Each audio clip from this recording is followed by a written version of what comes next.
The Sports Hub, a Beasley Media Group station. Sports Hub headlines. Both the Bruins and Celtics had their seasons end over the weekend. Both teams began their offseason yesterday. Bruins players met the media one final time. David Pastrnak admitted he played through a groin tear suffered in December. Also, Charlie McAvoy broke his right hand in Game 2 against Buffalo, but finished the series. And Hampus Lindholm finished the season with a fractured foot. The Celtics' Jason Tatum said yesterday if his team had won Game 7 from Philadelphia Saturday night, he would have returned for the next series at some point after sitting with a knee problem against Philadelphia. The 76ers will visit the Knicks for Game 1 tonight. Last night, Cleveland won Game 7 from Toronto, 114-102. They visit Detroit for Game 1 tomorrow night after the Pistons beat Orlando in Game 7, 116-94. After beating the Bruins in 6 games, Buffalo plays Montreal next. The Canadiens managed only 9 shots yesterday, but they still beat Tampa Bay in Game 7, 2-1. Last night, Colorado outscored Minnesota in Game 1, 9-6. Jury selection begins this morning in the assault trial of former Patriots wideout Stephon Diggs. And Houston got a 2-run single from Cam Smith in the top of the 10th inning. They beat the Red Sox 3-1 at Fenway Park. Ranger Suarez threw 4 shutout innings, but he had to leave with hamstring tightness. The Red Sox are 13-21. They're in Detroit tonight. Sports Hub headlines are brought to you by Deanne Van Lines. Take the chance out of your move and make the sure bet with Deanne Van Lines, an approved mover of the Department of Defense. DeanneVanLines.com. I'm John Wallach on Boston's Home for Sports, 98.5 The Sports Hub. Your next update at 6:30. Three, violent two-hand slam. Wow. 98.5 The Sports Hub. Ladies and gentlemen, I need all of you to stop what you're doing and listen. Toucher Yes, I finally shaved my nuts. and Hardy Who, me? Just hanging around. on We're the best friends that can be, my buddy and me. 98.5 The Sports Hub. Let's go.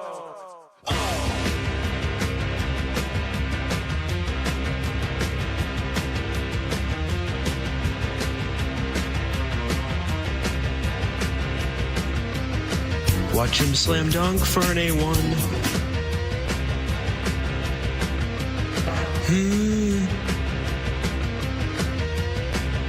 Oh no. Hey, good morning, everybody. Good morning. We are Toucher and Hardy, Tom Fair Tire Studios, 617-779-0985. You can watch us on YouTube. Subscribe to 98.5 The Sports Hub on YouTube. It is an exciting morning. We will do post-mortems on the Celtics and the Bruins as both those seasons are over. Oh no. Leaving us not a whole lot to talk about Tyler Milliken's cousin in terms of sports for the next, let's see here, May, June, July. And half of August. So that will be, July technically trading camp starts, so maybe the end of July. let's not go crazy. But it will not be certainly ideal. Who's popping out there today? Anybody really show you something on the field out there today in terms of rookies or maybe God. What are you keeping your peepers peels for during today's workout? Yeah, who gets the looky-loo? Efton Chisholm is the guy that everyone yelled at me about, right? Yes. Yeah. You see who the Patriots drafted? They drafted a return specialist. Yes. I don't know if Efton Chisholm's on this team. Everyone's favorite player that ripped me on Instagram when I dared just make fun of him for his celebrations. I wonder if we'll see if Efton Chisholm ends up on this team next year. Put him on the list of what was the bit we did, Hardy? Training Camp Warriors. He was on the list. Oh, that's Efton right. Chisholm. So if they trade A.J. Brown, the Training kid camp heroes. Training Camp Heroes. That's right. Efton Chisholm, we made a video on, or Nick, I don't make any videos. Nick made the video on Instagram where I said I didn't care for Efton Chisholm's celebrations because, let's face it, he's not much of a player. And then people were like, oh, well, what are you talking about? He's a good athlete or something like that. And you're like, well, yeah, he's in the. I'm talking about as the best the best players in the world are. No, he's not one of them. And if you look at when they trade for AJ Brown, and then with the returner they took in the draft, Efton Chisholm, I don't know what Efton Chisholm's job really is going to be. I mean, yeah, what's he going to do? Look for work. Yeah, I don't know. Maybe at the local Golden Corral, perhaps. He's got a backup plan, I'm sure. Yeah, Washington. I bet you he has a degree. Eastern Washington. Does he? Let's see. Seriously, that was the first thing that really, really angered me. The circumstances about the game and as the game was unfolding, yeah, it's like, you're just tearing your hair out watching it. But then in the immediate aftermath, that means a lot of focus on the Red Sox. Or maybe even more hurtful is the fact that what else am I going to use to distract me from my own thoughts now? Because the Red Sox alone will not do it. Yeah. I need something else to quiet the voices in my head. Bruins, I expected. The Celtics, I thought, they'll be there to keep the demons at bay for another month at least. It's been... Wait, what's wrong with you? You thought that they were going to get past the first round? Yeah, I know. It was weird. Oh, Homer. Yeah. You thought the team that we all and everyone else thought was going to cruise through the East, especially when the Pistons were down 3-1 and had gotten destroyed in Game 5. Game 6, the Detroit Game 6. It's been a while since I've seen something like that happen. Yeah, they were down especially in today's NBA. Orlando has scored 60 points in the first half and 19 in the second half. They were 1 for 20 in the fourth You haven't quarter. seen anything like it because I do believe that was historic. Yes. How anemic they were in the fourth quarter. But the Pistons were down, if not 20, more than 20 at the half. They were down 22 at the half, 60-38. And then they came back and they won that game by more than 20. 93-79. They won. So they may have been down. They may have been down 24 at one point in the first half. I mean, it was.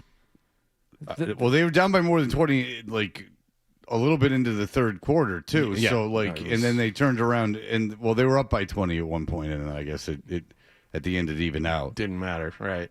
But you thought the Pistons. I mean, a week ago you thought look, I don't know. The Pistons are not going to probably do much. They might lose to Cleveland even, but you look at it and you're like, okay, just a week ago, the Pistons were going to lose. The Knicks didn't look so great. And then you were like, maybe the Celtics struggle against the Knicks. But other than that, I mean, they probably will beat the Knicks. And if they do, then it's a free pass into the final. At one point, Toronto looked like they were going to beat Cleveland. The Knicks were down 2-1 to Atlanta. And the Pistons were down 3-1 to Orlando. And you were winning 3-1.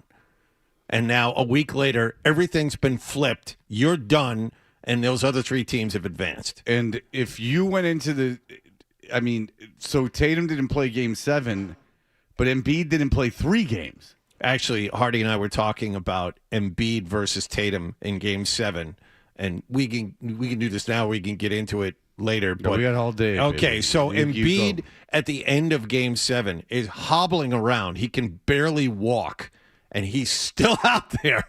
And that's a guy who has a history of not playing games. And not as a hardo because the game wasn't really put away yet. He stayed out there, and that's the image that you're left with.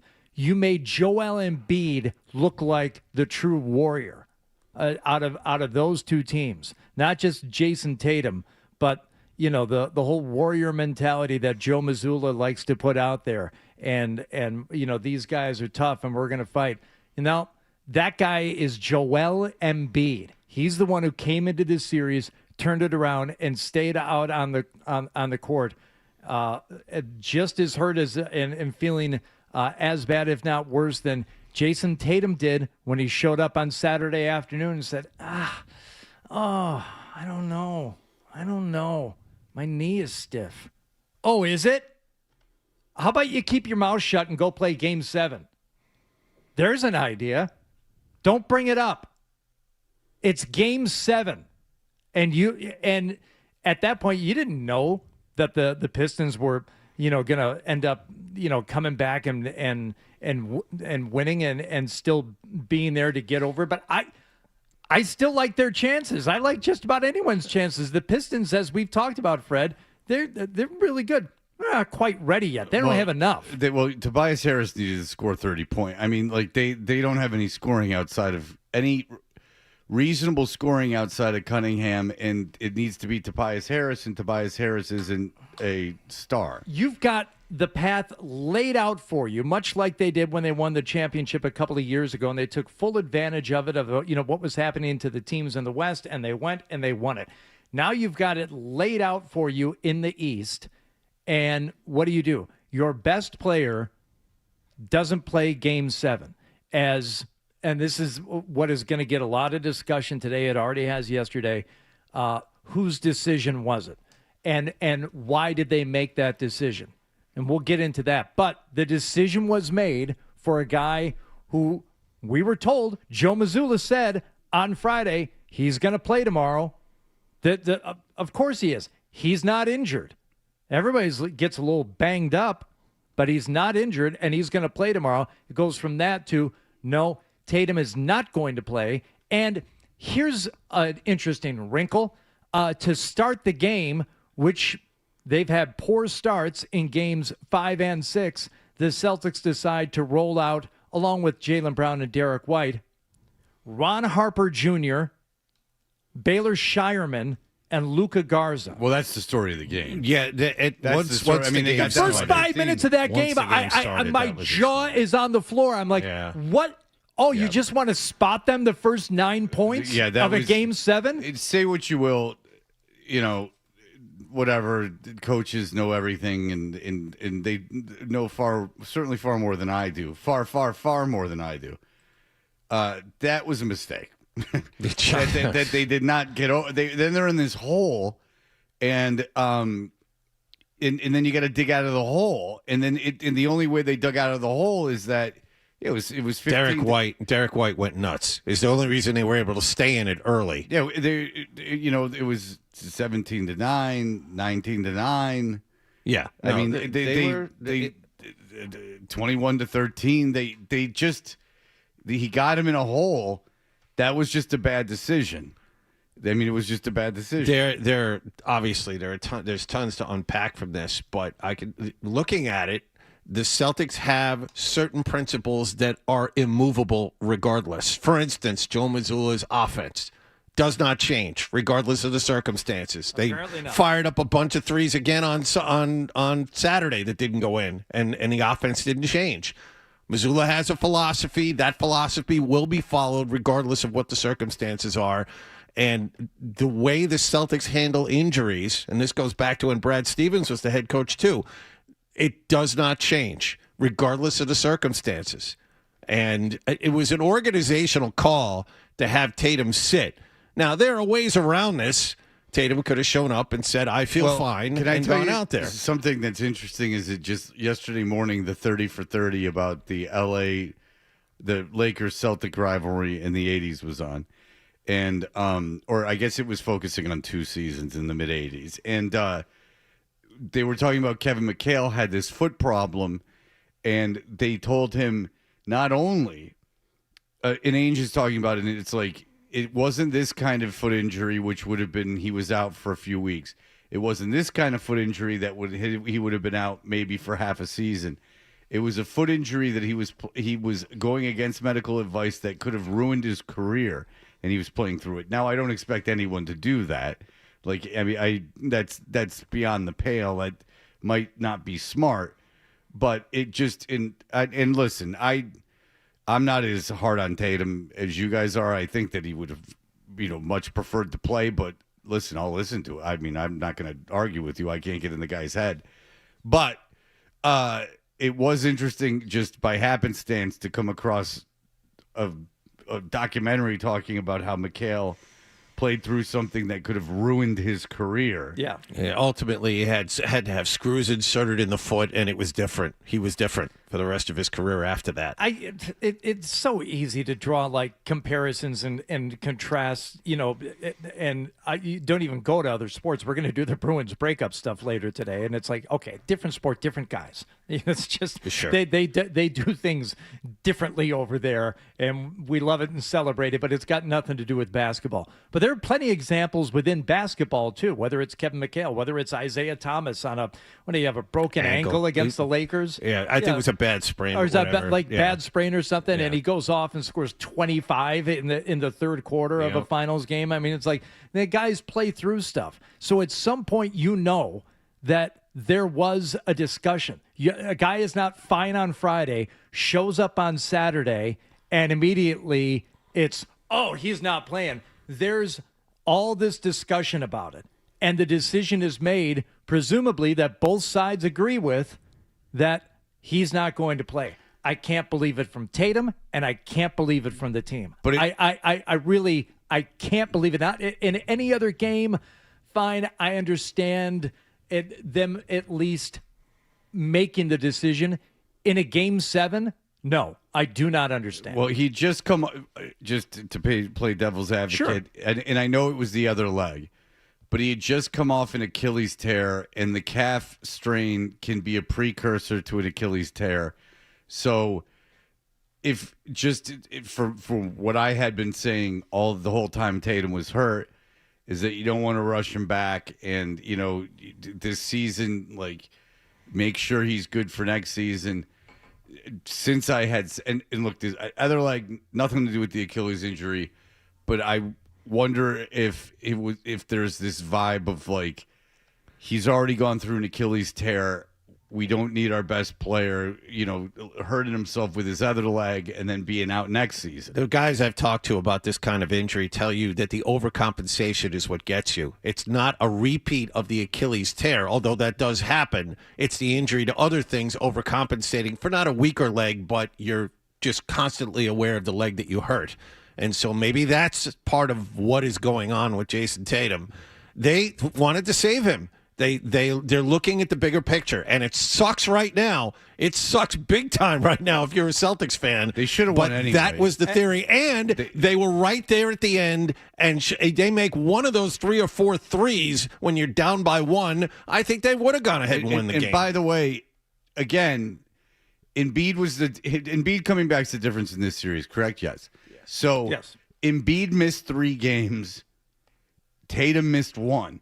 Like, that's it right there. Like, it's a 7-game series. You're not even talking about Game 7. It should have gone to Game 7. Embiid missed 3 games. Tatum missed 1. And if Embiid was the difference in this series, which he was, they played without him for 3 times as many games as the Celtics played without Tatum. Philadelphia crapped themselves in the last 4 or 5 minutes of Game 7. They tried to hand that game to you, and it was right there for you to take. And once again, firing up from 3, although Pritchard had a pretty good look from the corner that he should have made. No, they missed open threes. Yeah. And I mean, listen, they took bad threes, and they had guys that – look, Baylor Sharman had a nice season. I don't know if I want him taking threes in the last 4 minutes of a 1-point game or whatever the hell it was. I don't know when it got back up again, but like Fred, I don't want him out there to set the tone for the first 6 minutes of Game 7. Well, that either. was inexcususable. That that was a mistake, and that was objectively a mistake. And Factually a mistake. I haven't heard anybody say it, but I'm sure what we're going to hear is, well, you saw how they played at the end of the blowout game. Well, that was and his you put that crew reasoning. out there. But he was wrong. Well, no, it didn't work. It didn't work. That's what an effing child would do. Oh, those guys played really well at the end of the game, so now they're my starters. That's what you do for like a 5th grade basketball team. You don't talk about the ultimate recency bias. What are you, nuts? Are you insane? I agree. But the thing is, that's not even necessary for the debate because there's no debate. He tried something that failed. And they were down by 15. I'm not aware of who was in the game at the point. They were down 15 in the first quarter. It doesn't really matter. But they wouldn't have been down 15 if they had not started those guys. Objectively, this is not an opinion. It was a big mistake.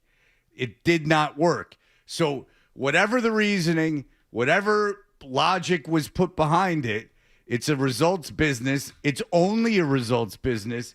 It was something that he tried that failed, and it wasn't a game in January. It was a game 7. Not the time to be screwing around.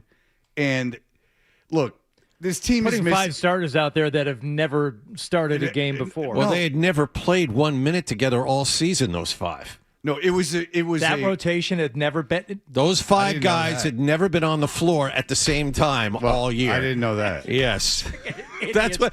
Now, I didn't just know this off the top of my head. I read that afterwards. Well, I would hope you weren't going off the top of your head because there's no way you would remember off the top of your head. Yes. So Brown, White, Shireman, Harper, and Garza had never been on the court together this season. When would Harper spend a lot of time on the floor? Start with Harper. Go back and look at Harper's minutes. There's about 8 of them. I know. Harper played a little bit at the end of the season, but, I mean, that's not a shock. Harper was a G League player that found some time in the second half of the year. Come on, it's not like they had a lot of practice playing without Jason Tatum. You know, what are you supposed to do? Oh, I'm sorry. 80% of the season they played without Tatum. Well, the Tatum thing again, it doesn't count. They lost 2 games in a row with Tatum, and then the 76ers didn't have Embiid in a 7-game series for 3 games. Once again, faced with the inability to shoot threes, which happened in games 5 and 6, they didn't change. At all. Didn't change, didn't try and change. It was the same thing.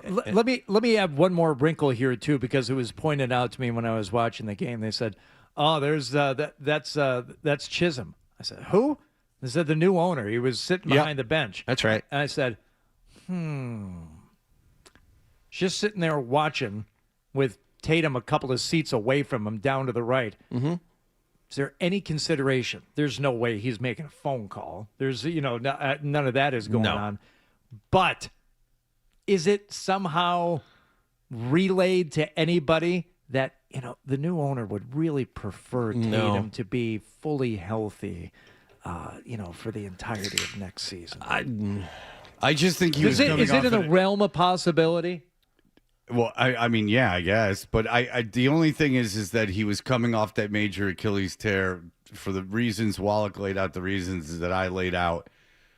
I don't have a problem with them not playing him in the game 7 because it's something that you favor the leg that you injured, the major injury on the other leg. You favor that leg. You got to get onto that leg. It's just he had just come back from a incredibly devastating injury.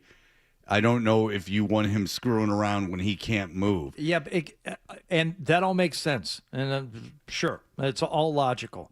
But he's been doing it for weeks and weeks. But he didn't have this problem for weeks and weeks. He was healthy for this problem. As far as we know.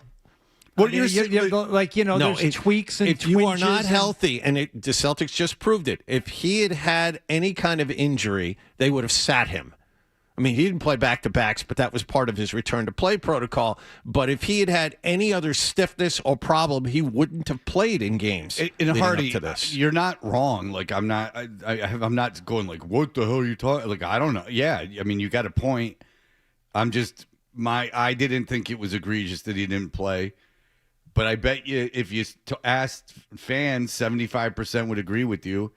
I don't care if the fandom or no. I'm saying that you're not wrong. Yeah. I'm not debating you like you idiot. That's not true. I think I understand why he didn't play. I could see feeling the opposite way about it. Yeah, logically it all makes sense. I just don't know how in the emotion that and what's on the line for a game 7, how if there's any ambiguity about whether or not he should play, how you land on not playing. Right. It's the way it's the way the team handles it. It's very baseball-y. It's very long-term thinking, very, very analytic to the point where, well, way to suck all the fun and the excitement out of this. Good job, guys, and have fun. I hope these guys get access to courses that are closed on Mondays. Because a lot of the nice courses are closed on Mondays, but I bet they'll let them out there. Get out and play. You earned it. Bang up job. Well done. It all comes back to golf. You got the whole rest of your spring and summer ahead of you now, and I can't let go of the Tatum thing. It's like, but he hurt himself this time. Are you telling me in all the times that he's come back, since he played in that first game, he hasn't woke up stiff or sore the next day? I think if he showed up feeling the way that he felt, the Celtics would have sat him in whatever game was that night. You know what, Tatum? Keep your mouth shut if you're feeling a little stiff. If you're feeling a little sore, get out there and play Game 7. How's that?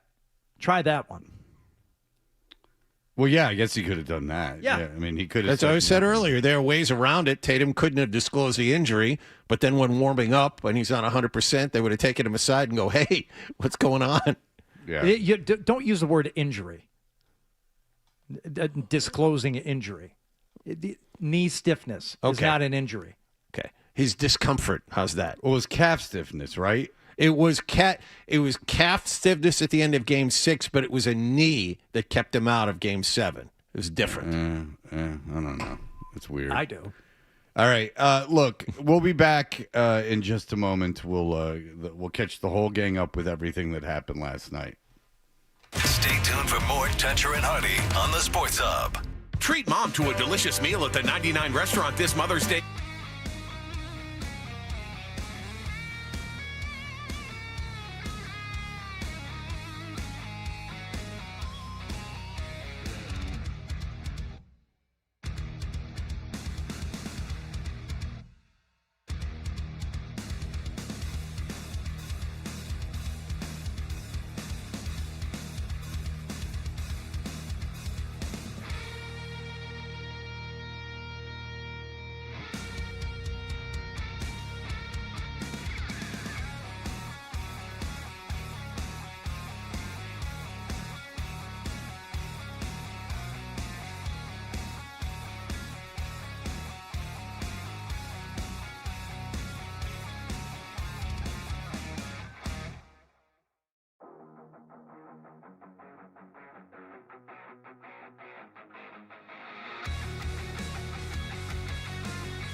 do. Nothing happened. He's got the same questions. Where is the story? And the same opinions. Boring. And he's back with Fred on the Sports Hub.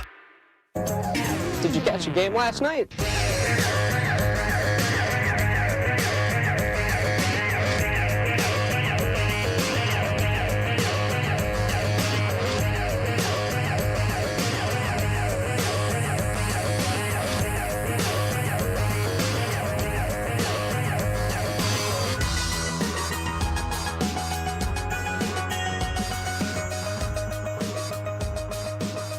Hey, everybody. We are Toucher and Hardy. What's going on, Hardy? Well, now that we are forced to turn our attention to the Red Sox, I started looking into it. These guys aren't very good. I don't know if you've been following along. I was there yesterday. I wasn't even fully aware that they had started their season, but they've been playing for a while, and they have lost more games than they have won. Now, Fred, you attended the game yesterday. Did you get rained on at all? No. You get sprinkled on. It was actually okay. Just barely trickling down like a sick kitten pissing. Just barely coming down on you. Leave the kittens out of this. All right. They're playing the Astros of Houston yesterday at Fenway Park. There's a drive, socked to right, sailing, and gone. Jaylen Durant all over that one, and the Red Sox finally get on the board. His third home run, second of the series. And Jaylen Durant. About 112 off the bat. All right. Jaylen Durant's been red hot recently. Did you see that? Had a 3-run home run over the weekend. Was 2 for 5 yesterday, raising his average to 186. When did he have so this was the rubber match yesterday. They won on Friday night. Thanks to the 3-run homer by Durant. That was so that was the 3 runs. They won 3-1. Well, you expect more than one hit? You expect more than 3 runs? Come on. What's wrong with you? So red hot Jaylen Durant getting him on the board first. This game would be tied, and they needed Aroldis Chapman to get things done in the 9th. Aroldis fires, runner goes. Swing and a miss. He put him away at 100 miles an hour. And a Chapman glare to strike out Alvarez. Red Sox coming up, trying to win it in the bottom of the 9th at Fenway. Anyone want to guess how that went? What, the extra inning? No, they had a chance to win it in the bottom of the 9th. You just killed it, but that's fine. No, that's fine. No, how did it go? I think it's pretty obvious by now. You said extra innings. All right, John. Jeez, don't yell at me about this. Who was douchebag's name who used to do the long stare into the plate? That was Papelbon. That was Papelbon. Papelbon took about 7 minutes, about 7 minutes to jog in out of the bullpen. That new rule that you only have so much time to get on the mound, that was the Papelbon rule.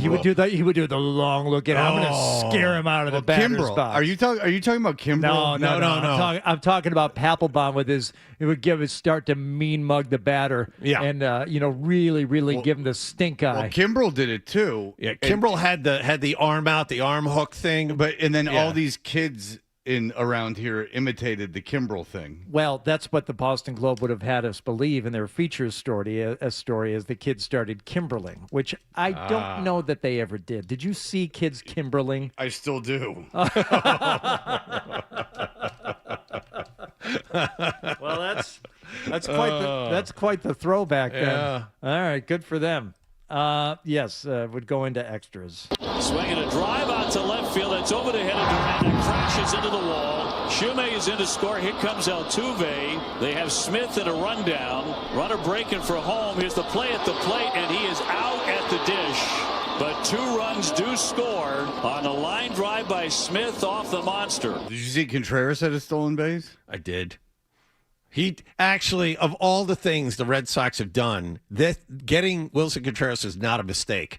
He's actually been very good. Now, it's lost in the batch of crap that is the season, but he has been very good. And by the way, Craig Kimbrel is still in Major League Baseball. He's pitching? He is still. For whom? The Mets. Oh, well. He's going to be 38 at the end of the month. He's still pitching. At least he's at a good place. Yeah. I keep hearing Suarez's name pronounced differently. What are we supposed to be calling him? Ranger? No. No, and I'm supposed to call him Ranger? No. Then I'm out. I don't know. I haven't watched enough. That should tell you volumes. I haven't watched enough. Not on the broadcast. I hear other people say it's like Ronger or Ron. No, we did this on the air. Someone said that it was Ronyer or something like that, and it just Ranger Suarez. Okay, we can say that. Yeah, that's enough. It's Ranger Suarez. Ranger Suarez.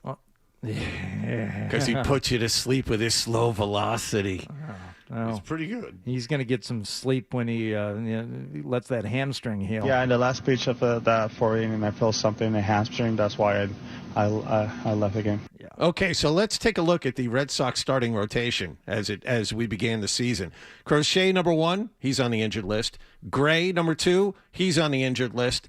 Connolly Early didn't pitch well his last time out, and he's been more good than bad. Suarez, injured list. Bayo, horrible. Finger man. So I got one on the IL, 2 on the IL. I got 1 banged up. How many I have left? Top guy, best injured. Top pitcher. It looks good. Heard about you.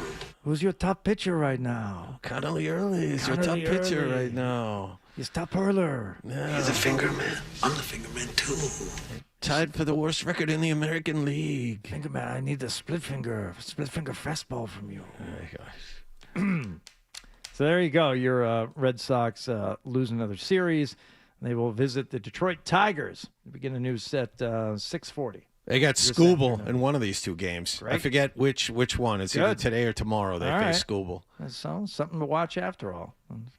By the way, what happened last night is brought to you by Leonard Hair Transplant Associates, where your hair doesn't have to be a game of what happened.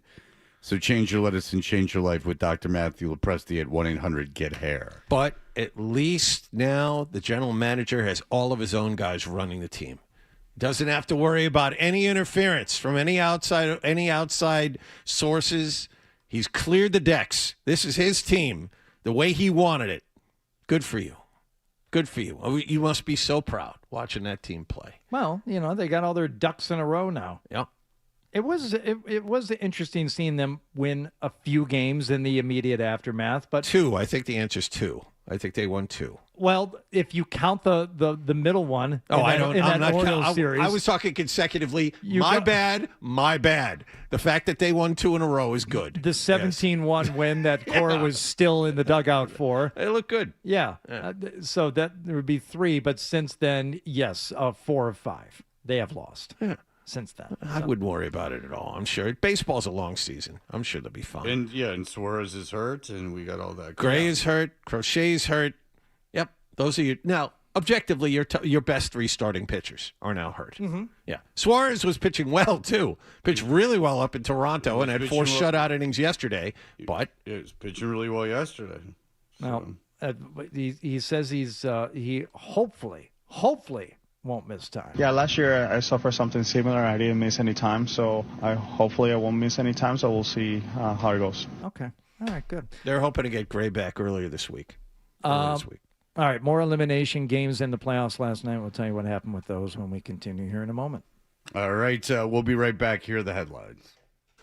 Sports Hub headlines.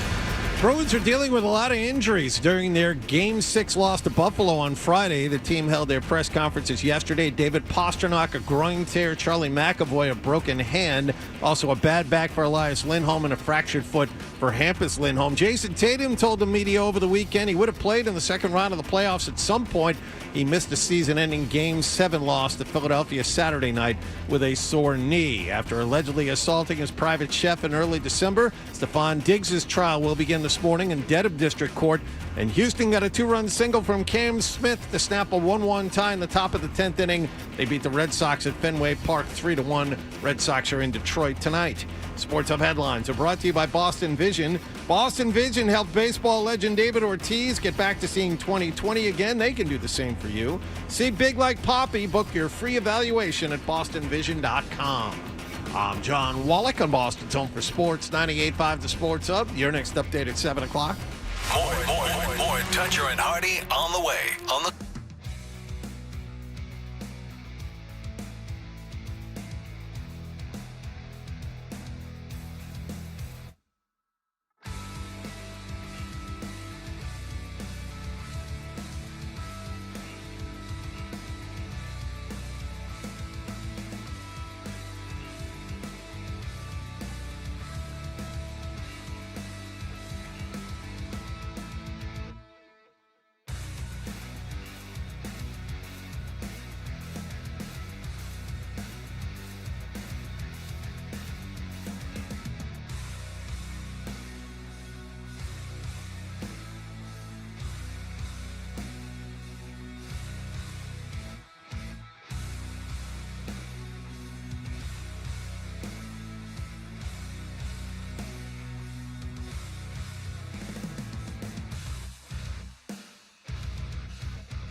Hey, we are Toucher and Hardy. Hardy, what else is going on, my friend? Well, luckily for the Detroit Pistons, Cade Cunningham didn't have a stiff lung before Game 7, so he was actually able to take the court at home against Orlando. Middle. Stop and go to the rim. Slams it softly with the left hand. Which is tough when your lung has been punctured, but he fought through it, and the Pistons win Game 7 despite having a real scare at the hands of the Orlando Magic. And the Pistons will advance in the NBA playoffs. 116-94 the final. Another Game 7. It's Cavaliers at home. Game 7 against Toronto. Donovan Mitchell into the forecourt, had a 7-point first half. Mitchell on the left wing, unloads a three. Got it! Donovan Mitchell hit that one from Lorraine as he pulled up and buried it. So what do we got? Cavs, Pistons now? Cavs, Pistons, Toronto and Cleveland, they were tied at halftime. And then Cleveland outscored them 38-19 in the third quarter to put the game away. Yeah. Cavs, Pistons, round 2. Yeah, Franz Wagner wasn't playing for Orlando the last couple games. That hurt them. And that collapse we talked about earlier this hour, a historic collapse. Orlando should have won that series in 6. Should have really won that series. Yeah, in 6. Yeah, they should have won it in 6. So the Pistons, again, we said this earlier a week ago. You know, you didn't know about Cleveland. You certainly thought the Pistons were going to lose, and you had Boston up in that series. Knicks down 2-1 to Atlanta, don't forget. Right, and so you had, it looked like it was going to be an easy road for the Boston Celtics. I guess you can't just suppose anything, because we all sat here saying that it's just a conversation until the finals. They'd probably lose in the finals. We thought that. Yeah. But until then, no. That now it's kind of chalky, and now we'll see what happens. Except for the Celtics. The worst part of it is you watch other teams take care of business. Like Detroit took care of business in Game 7. You walk out there and you blow the other team off the map on your own home floor. You watch the Knicks take care of business. I mean, they beat Atlanta in Game 6, 126-97, and then they go to Atlanta and blow their doors off 140-89 in a Game 6. You're the better team. You go and you take care of business. And then you watch what the Celtics did on Saturday night. Regardless of if Tatum was out there or not, they had a lot of success during the season with just Jaylen Brown in a one-game situation. You would think, since they are supposedly the better team, they would have taken care of business. Watching that happen is very difficult to erase from the memory banks when you look to run it back with essentially the same roster next year, barring a trade. So I'm not, at this very second, very tough to be optimistic. Very tough to be optimistic. You just, with Tatum, Brown, Pritchard all presumably returning, you would think offensively you would have enough to get past virtually anything that's going to be thrown at you in the East right now anyway. And with one guy out, as we said earlier, and Fred mentioned, you still should have won that game. You take away the best of the three, and you still offensively should have enough to figure out a way to beat that team. We will talk with John Corrales, 8 o'clock hour, right, guys? 8 o'clock hour with John Corrales. Yeah, guy. And the thing that really hurt the Celtics was the inability of Neemias Queta on the offensive end. And if the Celtics do one thing during the offseason, it's to get a different center. Vucevic isn't coming back. He's going to be a free agent. Yeah, Vucevic. Even if they wanted to re-sign him, I don't think they could. Vucevic played not 1 minute in Game 7. Right. So, you started Garza, and then you had Queta come off the bench. Queta facing Embiid. Now, when Joel Embiid is at full speed, he's tough for anyone to contain, but Queta didn't make him work at all at the defensive end. And that really killed the Celtics. They need someone who is better offensively and can help out at the other end of the floor as well. It was obvious that was the biggest difference once Embiid came back. So that's the reason Kata didn't start. That's the reason why he kept getting into foul trouble. There are a litany of things, but most importantly is to get a different center, a better center. Does it make you think a little less of Brad Stevens that he made that move for Vucevic and that they lost in the first round? Like no. He's executive of the year, and they looked like they were devoid of talent at the end of that series. If you take a look at what Vucevic has done over his career, guy's a double-double machine and a guy who can shoot threes. When Brad Stevens made that move, I loved it. I thought it was great. I thought it would add an extra dimension to the offense. Yeah, but it didn't work. No, it didn't work. It didn't work. But I can tell you, I was fully in favor of it. No, when it happened. But it didn't work, and he made a mistake in that it didn't work. Mm-hmm. So my question is, does it make you not that Brad Stevens isn't a great personnel guy, but that this season was such a big resounding success? Because everyone's going to say this, and it's obvious, but he can't. All of them, Jaylen Brown, all of them made. Well, this is a gap year. This is a gap year, huh? This is a gap year. They said this isn't a gap year, and we went, oh, okay, it's not a gap year. And then you can't then lose and go, oh, it was a gap year. No, this is a massive disappointment. There's no. But what I'm saying is that you're being praised for this particular season's personnel moves, and the major move you made at the deadline is you got rid of one of your better scorers to bring in a center that could not play healthy. He was still not playing, even though he was healthy in a Game 7. That's a bad move. And That's fair. That's fair. I agree with you. Like the whole moniker and the whole notion of it being a gap year. Just because you're not as good as you could be based on one guy being out, and is it your best guy? Sure. Well, who do you still have left? Oh, an MVP from a couple of years ago? You still have arguably a top 10 guy in the league out there playing for you every single night. But the thing is that the media said that they weren't going to be good. So, and then the team said when they were good, oh, we're not supposed to be so good, huh? We're really good, and you guys are idiots. And that's great because you want the team to win, correct? So, like, wow, yeah, our bad. You guys are great. And then you lose in the first round, and then the whole conversation pivots back to, well, this was a year that they weren't supposed to be good. Well, you can't do that. You can't make fun of everyone for saying you weren't supposed to be good this year because you're so good, then lose in the first round in a 2-7 matchup when you were up 3-1 in a series, and then go, well, we weren't supposed to be good. Right. Well, you gloated and preened and walked around like you were the 2 seed. You were good. And you gloated and made fun of that notion and mocked it and had a good time, and you would have continued doing so had you kept winning. Right. But then the minute you lose, you pivot to we weren't supposed to be good anymore. Yeah. But you do realize how distasteful that is. Yes. The only proper thing to feel and to admit to is epic collapse. Yes. You were up 3-1 in a series Can't to argue. a team that you consistently beat. They cannot beat you in the playoffs.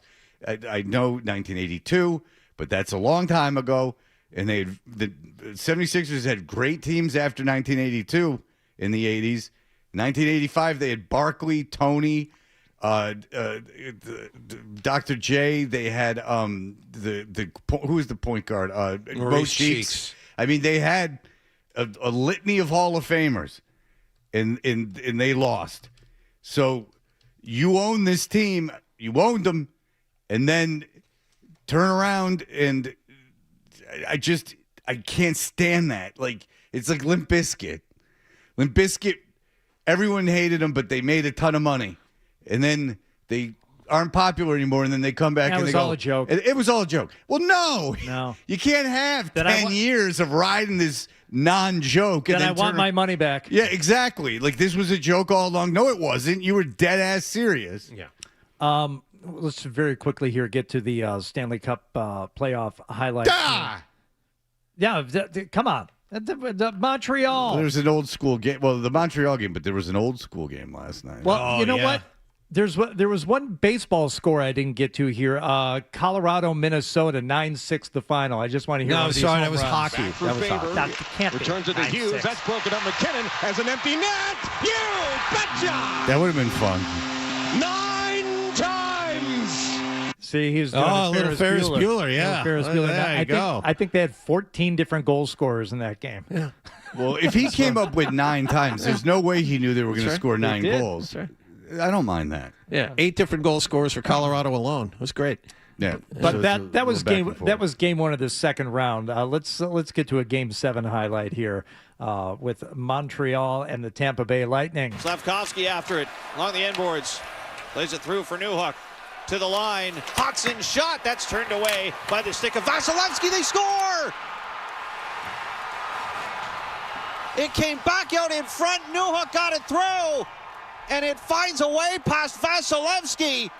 And the Canadians have taken a 2-1 lead with 8:53 to go in the third period of Game 7. So Colorado ends up winning their game 9-6. Montreal, on the other hand, ends up winning their game 2-1 in a Game 7 by taking 9 shots. 9 shots on net. 9 shots on goal. Yep, they play Buffalo next. So, congratulations to the Habs. I know Bruins fans are very happy about that. All right. We will be back.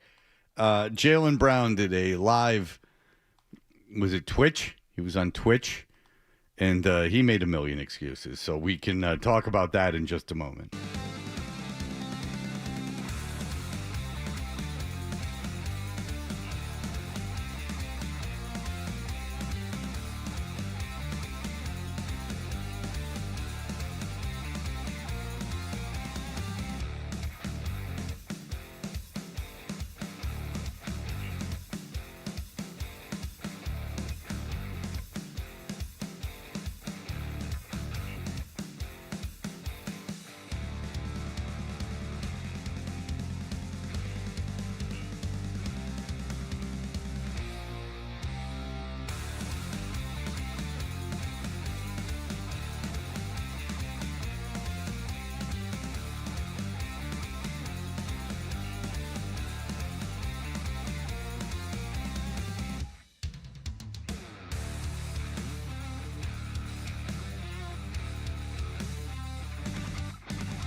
It's ridiculous. The Sports Hub. Tatum throws the shoulder into him. Free throw line, leans in. Really tough shot is good.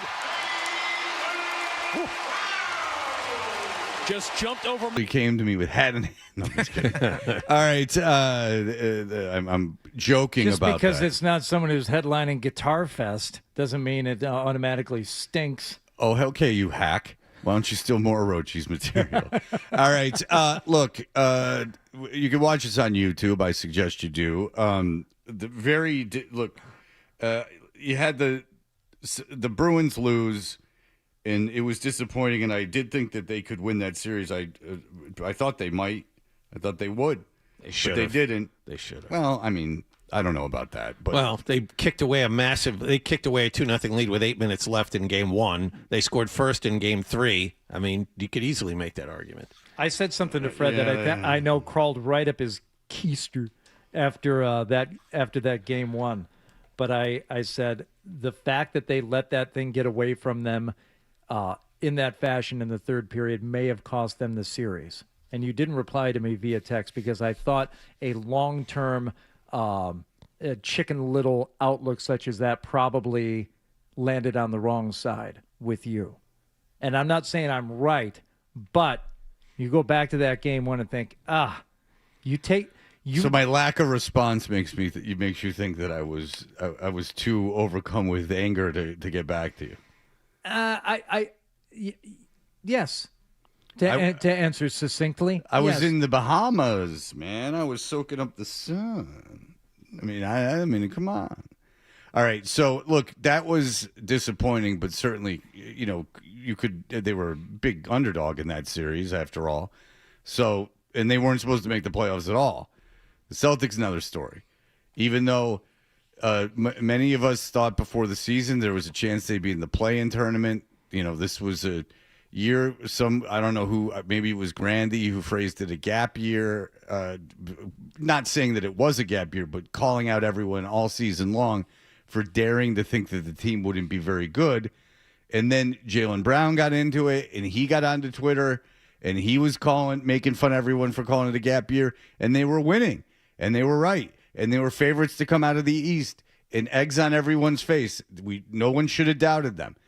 But then they lost in the first round, up 3-1 in a series, and that they were massive favorites in, and they were a favorite in every game after that. And what happened? They lost. And then they're going to turn around and go, well, it was a gap year. And you're like, well, no. No. Like, when you were winning, you were, gloating and holding it over everyone's head, as is your right when you're winning. But then the narrative can't flip just because you lose. That's asinine. These are the things that bother me.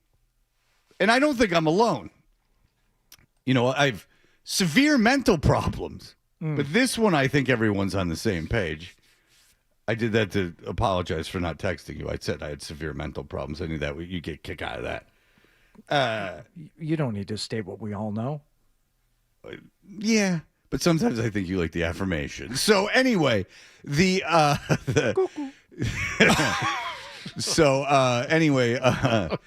Jaylen Brown took to Twitch, as one does. You guys saw a little bit of this at the very valuable Celtics Media Day that you go to. So much content. Very valuable. Lots of stuff. This is where the great minds gather in troubled times. Twitch. This is where you go. Yeah. So he gets up there on Twitch, and what I said when they saw it on Media Day is when Jaylen Brown, they did their interview with him, he came in with a posse, a gaggle of people doing a Twitch feed for him. And I guess some people make a lot of money on it. And here is Jaylen Brown. He is, of course, after a disappointing series in a Game 7 loss, bitching about the officiating. If you're going to call a push-off, call that. Same move. Same move. All right, so he's showing highlights of people from the other team doing things that were not called for offensive fouls while playing music. He's like breaking down video. Right. This is how he's chosen to spend the hours after the Game 7. Jaylen, excuses. Who had more offensive fouls called on him, all but one player for the regular season. and had twice as many called on him in the postseason. As So there's a anybody track else. record here. There's a history, but now it's the officials. But Okay. the thing that sucks is that like everyone was on his side, including me, about how he got screwed with the USA Olympic team. And, you were rooting for him because he did get screwed. And now this. Just sitting around, like, making excuses. Making excuses, like, for your own play. I mean, he was good. He was good in Game 7. I don't know why he's making so many excuses. He had 33 points. He was good. He was maybe their only good player in Game 7. Tatum is way down the list of players and things that I blame. Brown. Brown is way down the list for players and things that I blame for the loss of the series, and specifically for Game 7. For me, it starts with Tatum not playing, the team for being on board with him not playing, and that stupid starting lineup to start Game 7. Those are 1, 2, and 3. It's the starting lineup was an issue. It's not. It's just was. Some things are fact. It was a big mistake. How do I know? Because it didn't work, and it got them in a hole that they couldn't recover from. Yeah, you go out there and spot the visitors 9 points, and I hate to keep reiterating this, but I feel like if I were hearing this for the first time, this would be my reaction. What do the first 5 minutes of an NBA game matter? In the regular season, not much. In the postseason, in a Game 7, it matters. And you saw how things started for the Celtics in Games 5 and 6, and they started poorly and they didn't recover. Well, so here you get a chance to start better in Game 7, and instead you put Shireman, Harper, Garza out there with Brown and White. And John informed us that those 5 had never played together all season. But okay, so can you come back from a 9-point deficit in the NBA? Sure, you could come back in 2 minutes, minute and a half down 9. But do you start a game deliberately to get down 9 points? No, it was entirely because of the coach, because he picks the starting lineup. Yep. So he made a terrible error. Now, was it those guys played really well at the end of Game 6. Oh, I don't know. You know what? Peyton Pritchard won a jump ball at the end of a game, too. Why don't we have him take the opening tip? As long as we're doing that, let's just take what happened most recently and figure that's going to continue. You know what? Of all those 3 substitutions, of those 3 changes in the starting lineup, you can kind of make an argument to start Garza over Keita. Kind of. Only because Garza is just as physical as him and can occasionally make a 3. It might draw Embiid away from the basket a little bit. But the other 2, I didn't understand. I still don't. And I haven't gotten an adequate explanation for it. Other than they looked good at the end of Game 6. I don't understand it. Well, it didn't. For whatever reason he did it, it didn't work. And it's all him. There's no other guy. He made that decision and it didn't work. That's him. Yep. Is it the reason they lost the game? There's a lot of reasons they lost the game. But the 76ers scored far more points than they did while that starting lineup was on the Falling floor. behind 28-15 couldn't have helped. Yeah. It just is something to point to and go, well, that was an incredibly odd decision that didn't work. Now, they got the game within 1 late. They were on a nice run. The Garden was going nuts so crazy, and they couldn't make any shots after that, and that's the way it goes. But he made a incredibly unconventional decision to play 5 guys that had never played with each other all year, including one guy who's basically a 2-way player, and it didn't work. There's really no debate for it. Some problems exist, and then you got to deal with them. And I only wonder what his strategy is going to be at Missoula this offseason. Will he walk Hardy 3.5 miles in the Costa Rican jungle with no shoes on? If he chooses to, and that's where he is led, he's not going to plan on anything. He is going to allow himself to be led to these places in the offseason, Fred. Perhaps. Well, last time that they had a really disappointing loss, he learned to surf. Do you perhaps think he'll learn to unicycle this time? Well, can't do push hands on a unicycle. Well, I don't know if he can do I that. wonder what martial arts form he'll very coolly learn. What's that stupid tightrope that the guys string between a couple of trees and bounce up and down on? That seems like something he might be into. The tension line. You see, like the rock climbing dudes. You know what I'm talking about? Rope. Oh, I don't know. I don't know either. All right. Okay. Regardless, we're not going to get to all of them right here. We'll play them throughout the show. Here is Jaylen Brown. I mean, it was really surprising that they lost this series. It's not good. And, man, it could have been Knicks Celtics, which is just so great because it brings so much juice. Because every national broadcaster is a Knicks fan. And it's all anyone talks about. It's like it's almost like an NFL playoff vibe to that degree nationally because they're all Knicks fans. Like something like, I'd say 70% of all national guys are Knicks fans, 20% are Celtics fans, and then you throw in a bunch of stuff for the others. Yeah. All right, here you go. If you're going to call a push-off, call that. Same move. Same move. Same refs. Oh, it's nothing? It's a play on, right? It's weird activity. Now, is there a guy playing the piano in the background? So it sounds like. It sounds like we're in a and he's bar. just barely out of focus. And every once in a while, he leans his head in to look at the monitor. Oh, it's like David Lee Roth with the guitarist during his talk show type of thing. Well, that was called track blasting. Oh, okay. I wonder if they won Game 7 if he would have a drummer to punctuate his jokes. Bum-bum-bum. You're going to call me, right? And it's right here, right in front of you. Same move. Same move. Everybody does it. Yeah, that's why you guys lost. Okay, I get it now. That's Gabe from The Office doing a soundscape in the background. That's an underrated character. He's really good in Silicon Valley, too. It's the same move, but this is a three-point play. He makes a three right here. If it would have been me, it would have been an offensive foul. And people saying I'm stiff-arming, I'm Mark Henry stiff-arming people out here, whatever y'all be saying. Yeah. Well done, Mark Henry. That's a wrestler, right? Yes. Hey, I knew I liked you. Like, every good basketball player does this. Then why do you do it? What are y'all talking about? They clearly had an agenda. Oh, my God. Such a victim. The agenda is to get the Sixers the further along than Jason Tatum, Jaylen Brown, and the Boston Celtics. That's the NBA's ultimate goal. It's funny because I knew he got screwed not being on that Team USA and all the excuses they were making about like, well, he didn't fit into the concept of the team. No.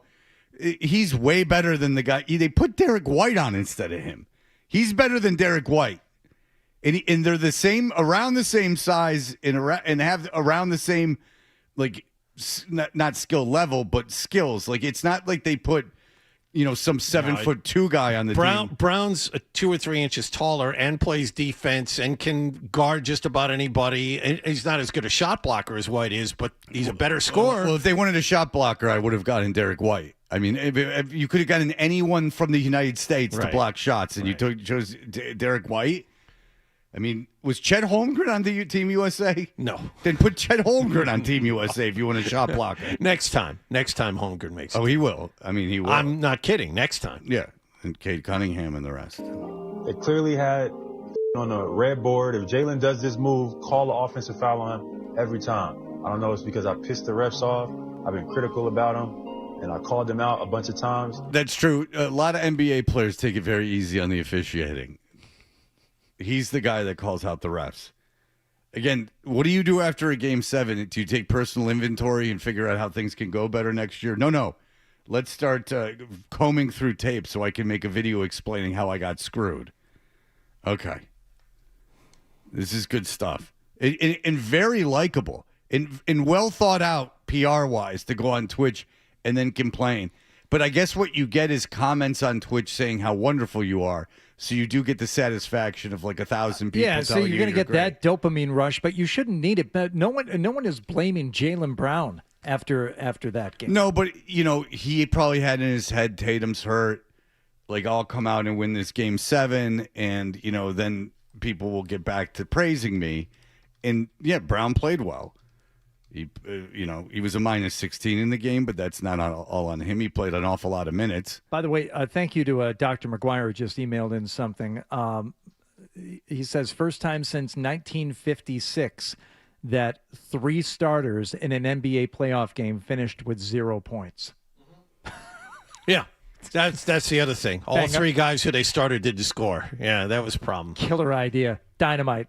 Well, listen, is he the worst guy in the world for doing that? No, but I don't want to hear one argument that it was a good decision. I mean, it just wasn't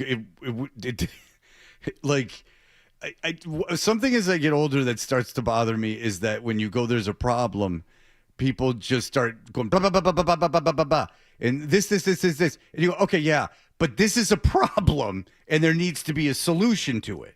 Like, this didn't work, so there needs to be a solution. It's like with Callahan in the Major League Baseball disparity, the disparity in the amount of money teams spend. And Callahan's over there making every excuse in the book, and then you hear him out, and then you go, okay, but it's a problem. So everything you just said is fine, but this exists. So can we deal with it now? There's this whole energy from people that they don't want to address problems. They just want to explain why they exist, and you go, okay, great, but here we are. Was that November he did that? October? It's just systematic. Okay. And I could bring up a million societal and political things that people go, but, Right. and you go, no, fine. You don't like why this is happening, but it's happening. But it so now what do we do to solve it? Like, it drives me crazy. But this is why he did it. But this is why he did it. It didn't work. So therefore, it was a mistake. Should he be fired? No, but it was a mistake without any debate. That minor thing in the world of basketball, in the history of basketball, can be fairly labeled a mistake with a pretty solid argument with no holes in it. But you can come back. Sure you can. Yeah. But that was a mistake. But it didn't cost him the game. Sure. But it was a mistake. Right. Focus on the mistake. Oh.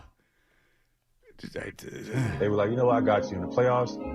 Watch this. And that's exactly what they did. And when you're in the middle of the series, I don't got time to say that because that's a distraction. I'm trying to focus. But now that's over. Some bullshit. I've been doing that all regular season. Everybody's been doing it all regular season. You're going to call that on me every time. Y'all don't see it like it's an agenda. It's clearly an agenda. Look at the same move. And that's why you got called on it a lot in the regular season. And by the way, that's why you guys lost 3 games, because they called offensive. How many games you foul out of? How many games? No, in the playoffs did you foul out of? None. 0. Yeah. So what?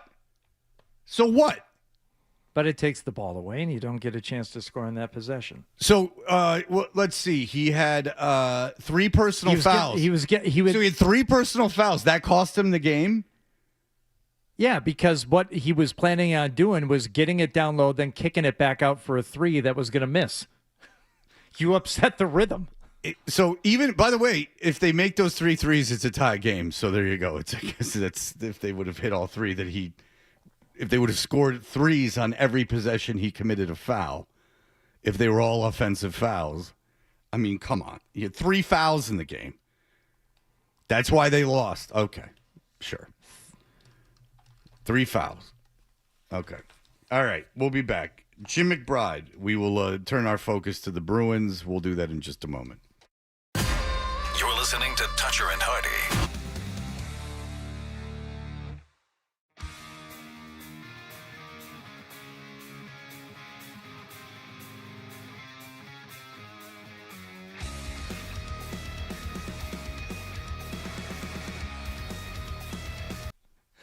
All right, well, rest assured.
mornings on the Sports Hub. I did have injury one, yeah. I think it's just a little groin. I don't know what they call it. It's tear or torn. I don't know the difference, so don't make much of it.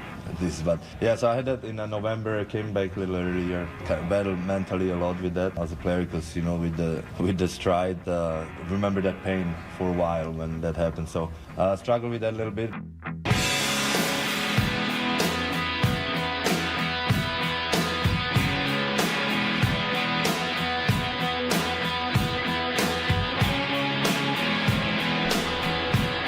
Hey, we're Toucher and Hardy, and Jim McBride covers the Bruins for the Boston Globe. He's kind enough to join us. Hello, Jim McBride. Good morning, Fred. Good morning. All right. Good morning to you. Were you going to say good morning, Hardy? Good morning, John? Wallach, something like that. I mean, don't stop short, There was Jim. kind of an awkward pause there. So Did you forget that we were here? Yeah, he doesn't care. No one really. I never forget you guys. No one needs to hear about them. That's for sure. All right. So listen, the Bruins lose this series. If you're describing the season and from the beginning and how you thought it was going to start until where we are now with them out of the playoffs, can you kind of give us your thoughts as a whole? Yeah, I was one of those people who didn't think there'd be a playoff team this year. I thought, with that roster turnover at the deadline last year and a new coach coming in, implementing new systems, I figured a playoff spot was a long shot. I thought, but early on in the season, kind of from the first win in Washington that night, I said, wow, they really bought into the structure. This is going to be a playoff team. And then they went out and lost like 7 straight. I said, this team's in trouble. So it was definitely a roller coaster season, but I thought the resiliency they showed was really good. They kind of a new leadership core with McAvoy and Pasta taking on a bigger role in that leadership. They had been alternative captains before, but I thought they did a nice job, bringing this, a bunch of new guys together and a new system together. So, while it was disappointing because I thought they'd win this series, I think overall you have to be pretty happy with this season, whether you work for the Bruins or you root for the Bruins. All right. So at the end of the game, McAvoy gets the slew foot against him, and he goes over and he has that major slash. What is your feeling on what he did and what the repercussions are going to be?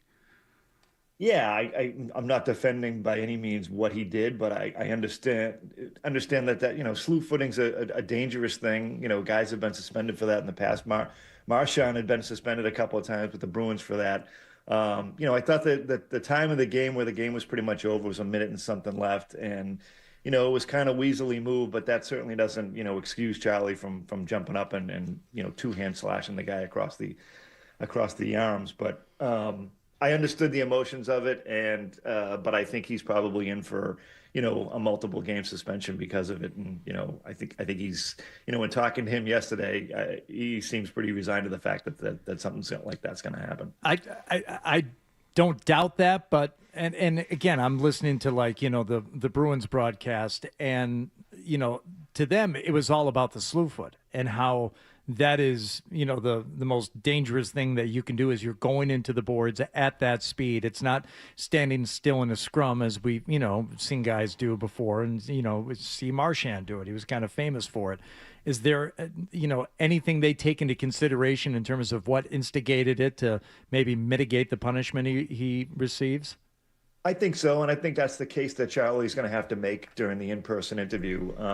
But as I said before, I don't excuse Charlie for doing it, but it's a dangerous play, and and at that point in the game, I don't think emotions are running high at that point. I mean, I think the Bruins are down 4-1 or 3-1, and it's over. So it's not like it's headed into overtime or a 1-goal game and they're battling. So I thought it was kind of a Weasley move by Zach Benson to take Charlie down like that. And obviously we found out Charlie has a broken right hand, so he wasn't going to drop the gloves and punch the guy. And I think that was kind of his only recourse at that point, was to, not his only recourse, but I think that's why he did it the way he did it. So you would think everything will get taken into consideration. Was a little surprised that he didn't get fined. I didn't think he'd get Benson. I'm talking about. I didn't think he'd get called into the office like Charlie's gonna. But I thought there'd be some kind of extra punishment because he was called for tripping on the play. So overall, though, the future looks a lot better than it did 12 months ago. There's a lot to build on here. I know Marco Sturm was asked about the potential of Higgins and Minton, and he said, why not? Why not? Both of them could be top 6 centers. Do you agree with that? And what do the Bruins add this offseason? Yeah, I think they both have the potential to be that. I think Minton surprised everyone this year, right? Like, I don't think anyone thought he'd be, a solid third-line center in basically his rookie year, and a guy that saw time at the number 1 center spot late in the season. So I don't think there's any reason why he can't. He's a 200-foot player. He's getting better on faceoffs. Higgins, I just haven't seen enough of him to make that proclamation. But I think if he can get stronger on faceoffs, he certainly has the vision and speed and kind of the instincts. He's always in the right spot. So sure, he can play center. He played center a lot at BC before this year when he switched to wing. But I think those guys are the future, and I think it's a bright future. Even you think about Dean Letourneau, who's also at BC. I think he's going to be a really good player at the NHL level. What I think they need, I think they need another, top defenseman, and I think they need to put another scorer with Pasta. Like he can't run another season with a center who's hurting. We found out Elias Lindholm has back problems again. He needs a guy that can get him the puck more. And to his credit, he became a really good playmaker this year. Still scored 100 points, even though he didn't reach the 30-goal mark. But I think you'd like to have him, rifling the puck from the wing a little bit more than he was able to this year. And I think it's because, he wasn't getting the puck in those prime positions. So I think he needs that. What did you make of bringing Higgins up? I mean, he didn't play a lot in the playoffs.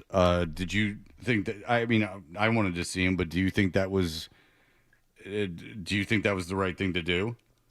Yeah, at the time I didn't, but when I look back, like there was nobody that was, kind of seizing that third line left wing spot that you say, oh, why are you putting this kid in now? So, but as I watched him, he played better and just as, he didn't stick out like a sore thumb at that spot. And I think he made some nice plays.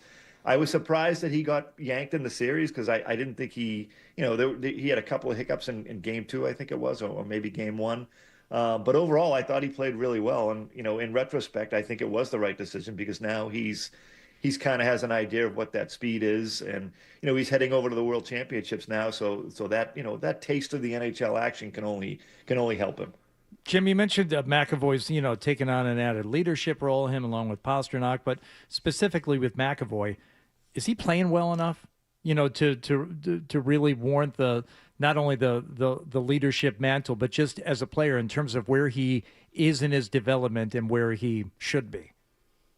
Yeah, I think he had his best season as a pro. Eight seasons in or 9 seasons in, career high in points. He was a dog. He played in all situations, which he has for a while. I think what he's overcome physically in the last year and a half, has been amazing and still been able to produce at a high level and be their top defenseman. So, yeah, I think he's in the upper echelon of defensemen in this league. And I think, once he, as that recording you played earlier shows, like if he goes in for a few makeovers this summer, he should come back as a whole player. And, I think he's a good leader and a guy to build on. Like he's not the, I don't think he's a rah-rah guy, but I think he leads by example, and he's kind of a quiet rah-rah guy, if that makes any sense. Like I think he makes his points in the locker room, but he's never going to be a guy that, throws a table over and gets emotional like that. But on the ice, yeah, I think he's a really good player, and the future's bright there too. Even though he's a veteran, he's still kind of a young veteran. I think leadership is most important on this team, and you had 3 assistant captains, and I know you guys asked Marco Sturm whether or not he would name a captain, and he was very non-committal. It just seems to me like it would be Pastrnak and not McAvoy. Now, that might upset Charlie a little bit, but it just seems that this needs to happen before the beginning of next season. Yeah, that was actually my question to Marco at the beginning of yesterday's press conference. And, at first he said, yeah, I prefer, I always had preferred a single captain, but then he talked about, how him and Sweeney got together and talked about different things. And, I think going forward, you probably do need a one single guy. And I go back to last season when McAvoy was out after the Four Nations and Pasta was kind of there as the face of the franchise, and really made inroads as a captain. I thought he led in that locker room. He was probably the best player in the league from January on. Last season, I'm talking. He was front and center with the media every time we requested him. He never ducked us. So I think he has captain material in him, and I think his relationship with Charlie is probably one where I don't think Charlie's going to be like, oh, they made Pasta the captain, and be down in the mouth about it. I think no matter who got picked, I think the other one would support them, because that's just kind of the way they are.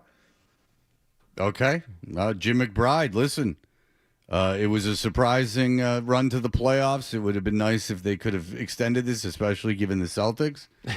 And now here we are. It is May 4th, and there's nothing until August, really. So we got that going for us, We got Jim. the draft to look forward to. That's true. The NHL draft, yes. We'll find out tomorrow night if the Bruins are going to get that Toronto pick, because the lottery is tomorrow night in lovely Secaucus, New Jersey. So we'll see. Oh, okay. No, well, There you go. WROR was everyone's favorite local cable affiliate for the great New York area. Then Robin Bird was on. As John and I both saw, she would have Al Goldstein from Screw Magazine on once a week. All right. Anyway, Jim McBride, read him in the Globe. Thanks for everything, and we'll talk to you around the draft. All right. Thanks. All right, thanks, Hardy. Thanks, John. There you go. That's so much better. That's There you go. Throw him a Jim. bone. Yeah. Well done. All right. Give these kids a little credit. All right. Thanks, Jim. We appreciate it. Thank you. All right. There you go. Jim McBride. Here are the headlines.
the tickets not playing. You got a bunch of stuff wrong when you talk. So much for this country. Toucher and Hardy. This country's a bunch of buffoons that don't know the rules.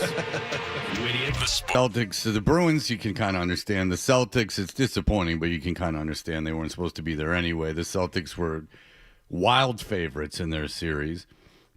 And Jason Tatum, of course, regardless of what you think of it, the fact is that he did not play in Game 7, but you'll remember that Joel Embiid did not play in the first 3 games of the series. So the advantage there is Celtics, if you want to talk about stars not playing.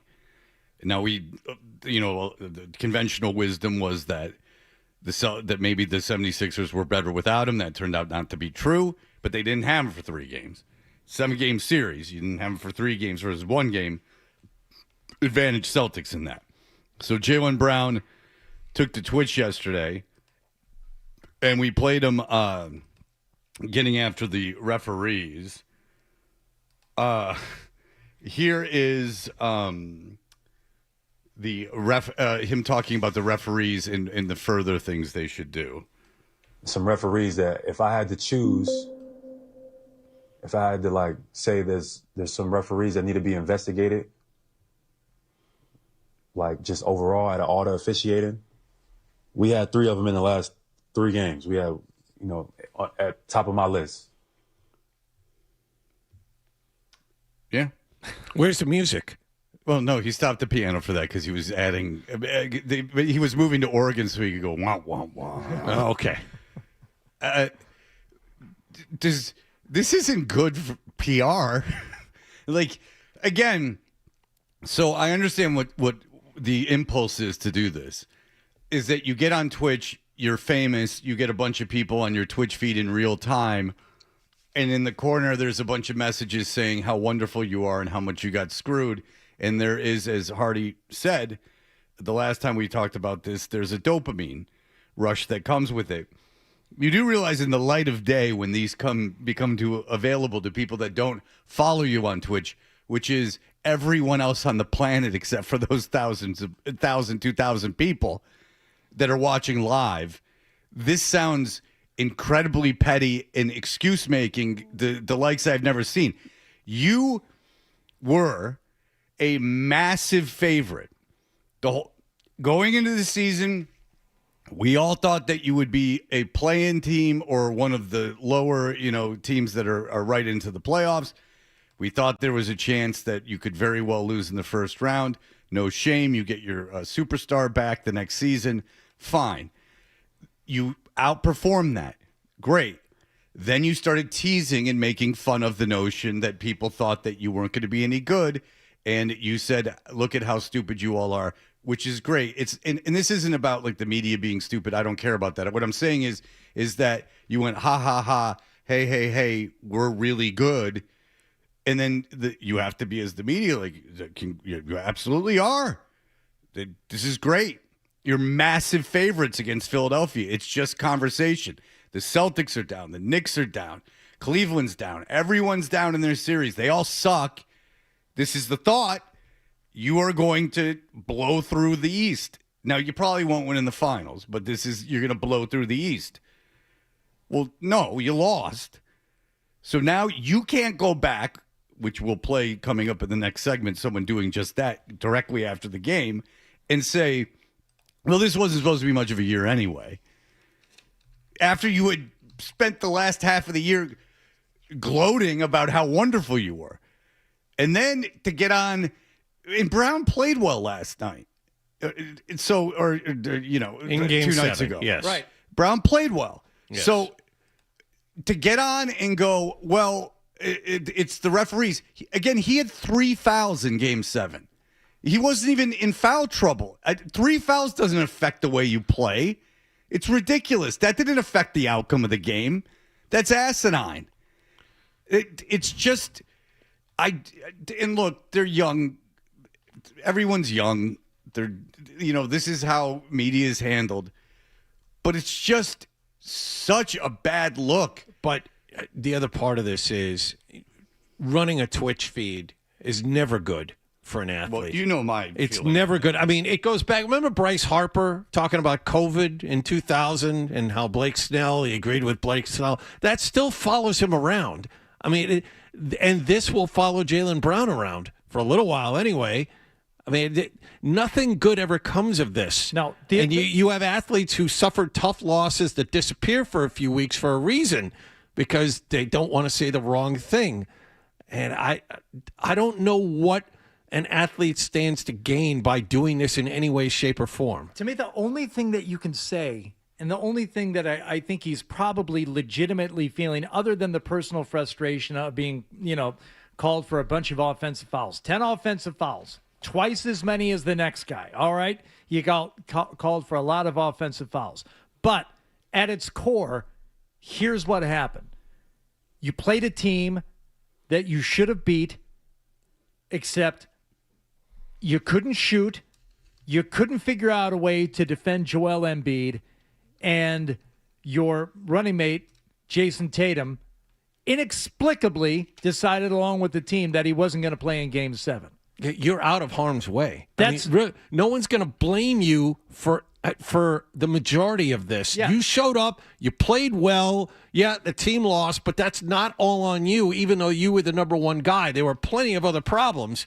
Now you have made yourself the focus of this by complaining about the referees. Yeah, and if you want to make yourself the focus of it, I guess you have to do it this way because, personally, if Brown's looking at his own game, yeah, I'm sure he wishes he made more shots. The whole team wishes they shot better in the last 3 games. But to make it about this, no one's thinking about that. I know, watching that game, were you tearing your hair out at some of the calls? No. What you were tearing your hair out was the decision to roll 3 of those guys, 3 of the 5 starters out there to start that Game 7. I'm still trying to figure out why Tatum isn't playing, and I'm also trying to understand why they lost the ability to shoot the basketball midway through this series. To me, it's those 3 things and the inability to defend Embiid. Hey, Embiid's played great, and he played hurt at the end of that game. It's a lot easier to go after the refs than it is to confront all those other things. We couldn't shoot. We couldn't defend Embiid. Tatum didn't play. Those are much scarier questions. It's way easier just to say, I got treated poorly by the refs, but it's not the reason you lost. No, it's not. Yeah. So there's a lot to unpack, which I guess since we don't have much to talk about the Celtics until October, this is probably a good thing that there's a lot to talk about, because it would have been nice to have the Knicks, Celtics in that juice, which is always a lot of fun, but here we are. The officials obviously caused everything. So anyway, I go to bed on Saturday night, and I get some emails from listeners, and they're like, the Celtics announcer was bad-mouthing you. Mm-hmm. Which I could understand why. If I was Sean Grande, I wouldn't like me, and I would. I badmouth him. I think he's a good play-by-play guy, but I badmouth, his crying and everything after they won the championship. So I wouldn't blame him. It turns out it's he doesn't really take that shot at me. He had every right to. I'd hate me if I was. I wouldn't hate me, but I would not like me if I was him. But he did. He was annoying. So we will play that for you in just a moment.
swept by Buffalo on Friday night. They had a lot of injuries they were playing through, too. David Pastrnak admitted he was dealing with a groin tear for the last 4 months.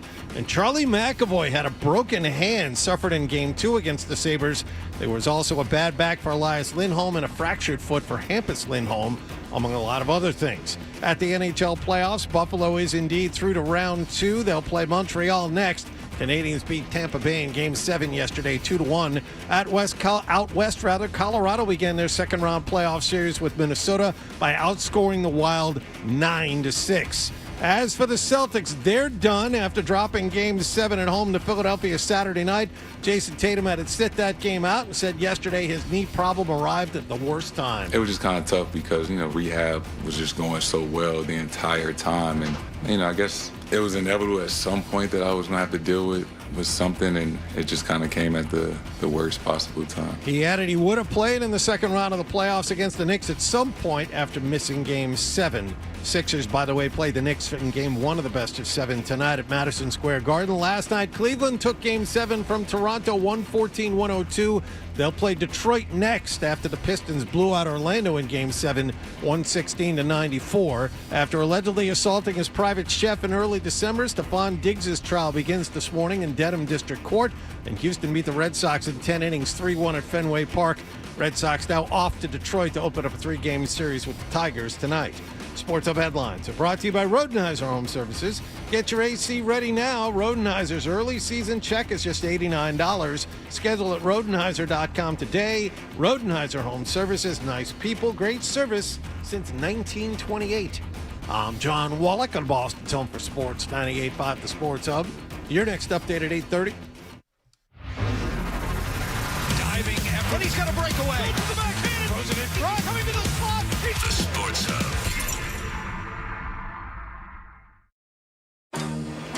Oh boy, I guess it's time for more on 98.5 The Sports Hub. Jaylen Brown, here's the pull-up three. Way too strong. Rebound. Jaylen's got it. Kick out. Derek White. Celtics need the three. Don't get it. Rebound, Maxey. We're down to 20 seconds to go. Pritchard gives the Celtics on television. I did not hear the radio broadcast, but obviously we're down with Cedric Maxwell. John is friends with Cedric Maxwell, to the point where Cedric Maxwell feels very comfortable talking about his attraction to John's wife. But I started getting emails, not a lot, but I got emails like this. Grandy's final call. Hi. You have to pull Grandy's sign off. It's disgusting. Not only does he take a shot, so he says, take a shot at you. I'm just going to give you what I got. And then he says, and then he follows up. Also pretty sure Dundero just said Wallach doesn't want to work with on the show with him. Is that true, Jonathan? No, that's fair. Okay, that's fair. Derek. Now, I'm reading these emails to say why I'm playing this audio. Okay, this just happens to be the email. Thank God, after everything you've been through with your personal life and shady coworkers trying to, you are really you are the best, and I look forward to hearing the show every morning. Maybe Mr. Grandy can be a weekly guest for someone else. They would probably be good friends at the end of it.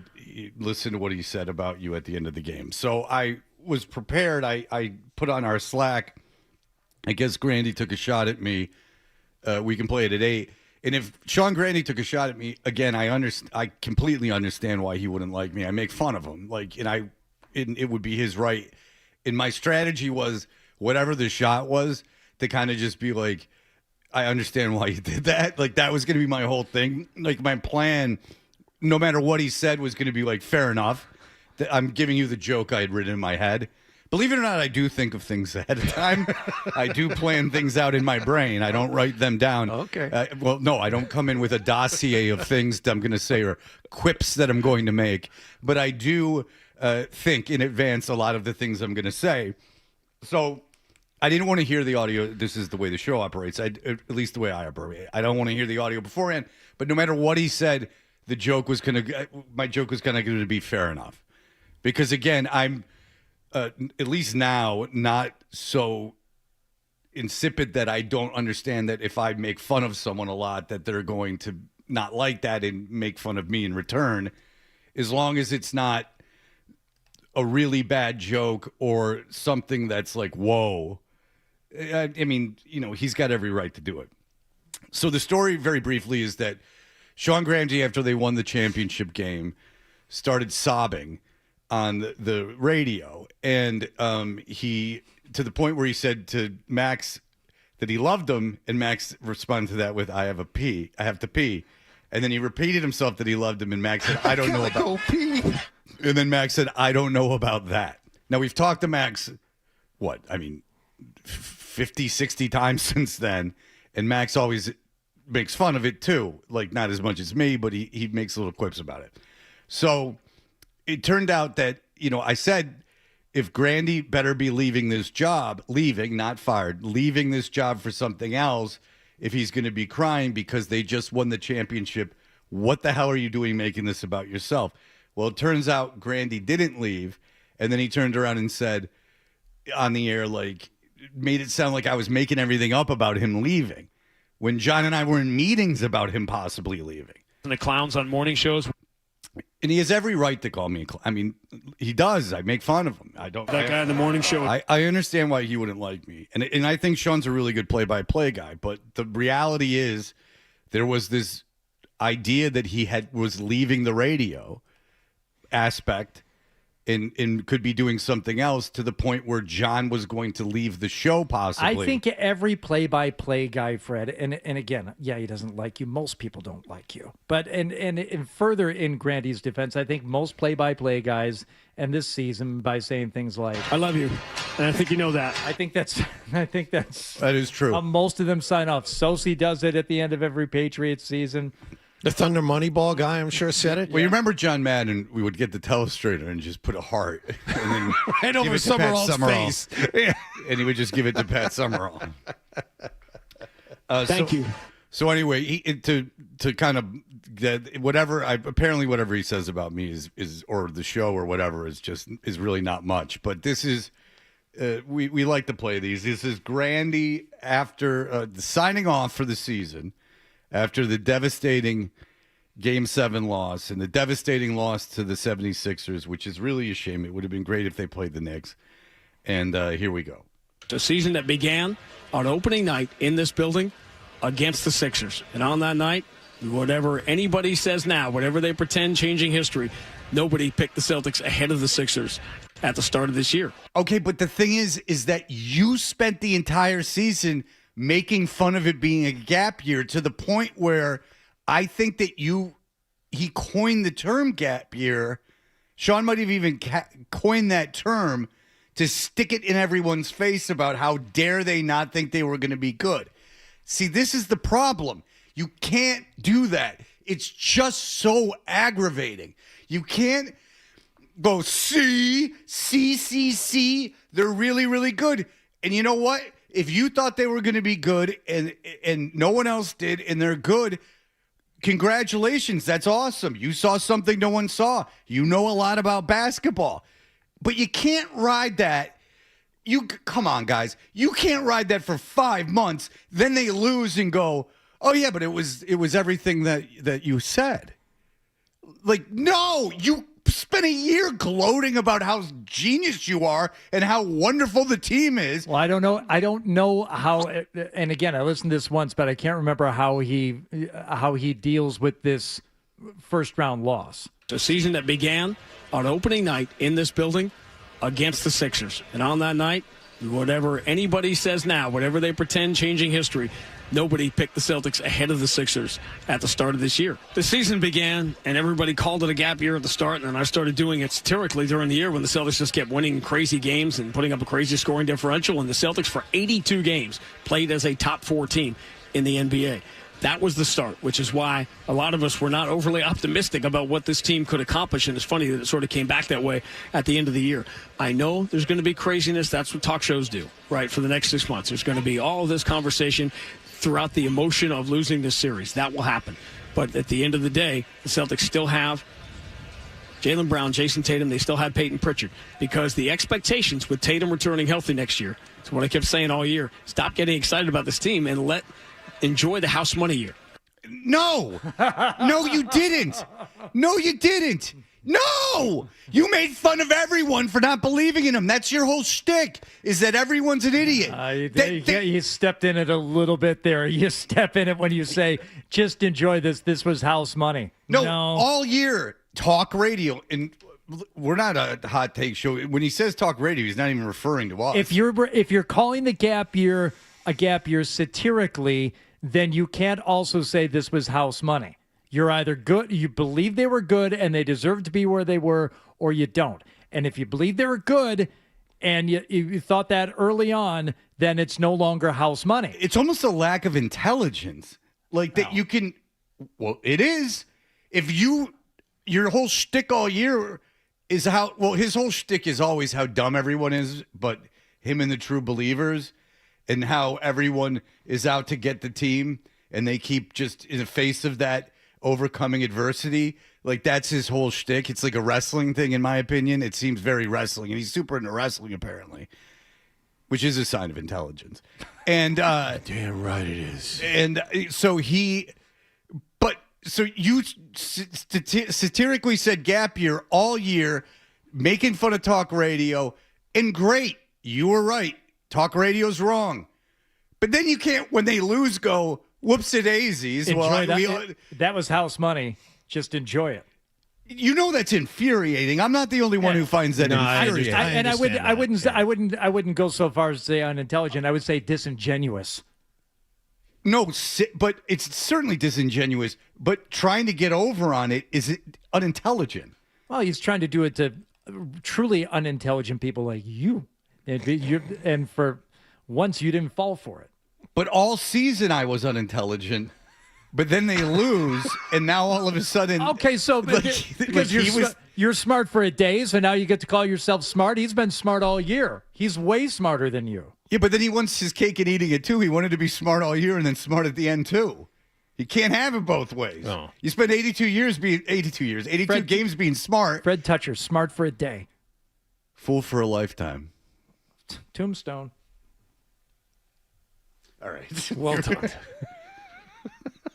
Faith no more. All right, here we go.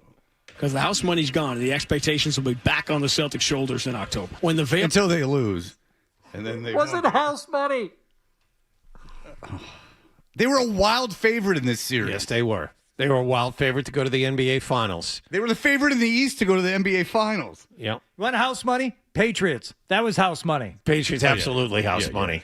And that was constant all the way through. What's his need to do this? Like, what's his need to, like, stick it to people, like, all the time? Like, why does he feel like he needs to cheerlead for this team so much? I don't know. I don't know. I really don't have an idea. It's really aggravates You're me. looking over at me like I've known Sean a long time. No, but I don't have an answer. I'm looking at you because you do play-by-play. You know Sean Grant. Yes, I do, and I don't have an answer for you. I don't know the reason for why. And he's good at calling the games. I don't understand why he's got this whole shtick of he's this brilliant optimist and everyone else is just idiots.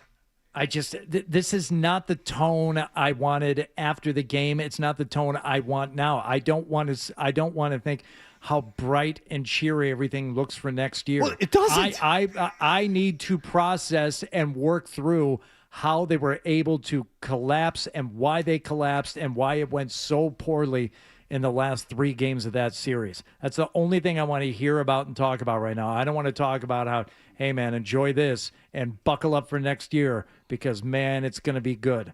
No, I'm not done talking about what just happened. But Tatum was healthy for 6 games, so you had the team that you're going to have next year. So you had the 2 $50 million guys. Now, in Game 7, you didn't, but Philadelphia didn't have Embiid for 3 games. So... no, none of this is true. They lost to the Knicks loaded. Then they turn around and they lose in the first round this year. The expectations of next year are not to win the East. I don't think they're going to win the East next year. Whatever they do in the regular season seems to not matter in the playoffs. And I don't know what they can add in the offseason that's going to make them so good in the playoffs. We'll get into that with John Corrales next, but they have a few moves available to them, but short of trading either Tatum or Brown, not a massive one available. Which is exactly the point, is that, like, this is the team, and there's no reason. And this isn't a fatalistic, like, sports takey thing. You lost in the first round of the playoffs this year. What makes anyone think that you're going to win? You can have a chance to win a title next year. No matter what you do in the regular season, it doesn't matter. In a 7-game series, just found out. In a 7-game series, well, you found out last year too. In a 7-game series, these teams that don't look as good at you in the regular season are better than you. The matchups absolutely matter. Yes, the matchups matter in 7-game series. Yes. You can coach your way out or do whatever you want in these one-off games, but in a 7-game series, you lose. Neemias Queta, as great a story as he was during the regular season, and Brad Stevens was heralded as a genius for sticking with him and making him the starting center. You put him in the same ring as Embiid, at least 75%, you suffer. And as nice a player as Nikola Vucevic was, he didn't shoot well in the playoffs and can't defend a good center. So there you have it. It matters. Playoffs, matchups matter a ton.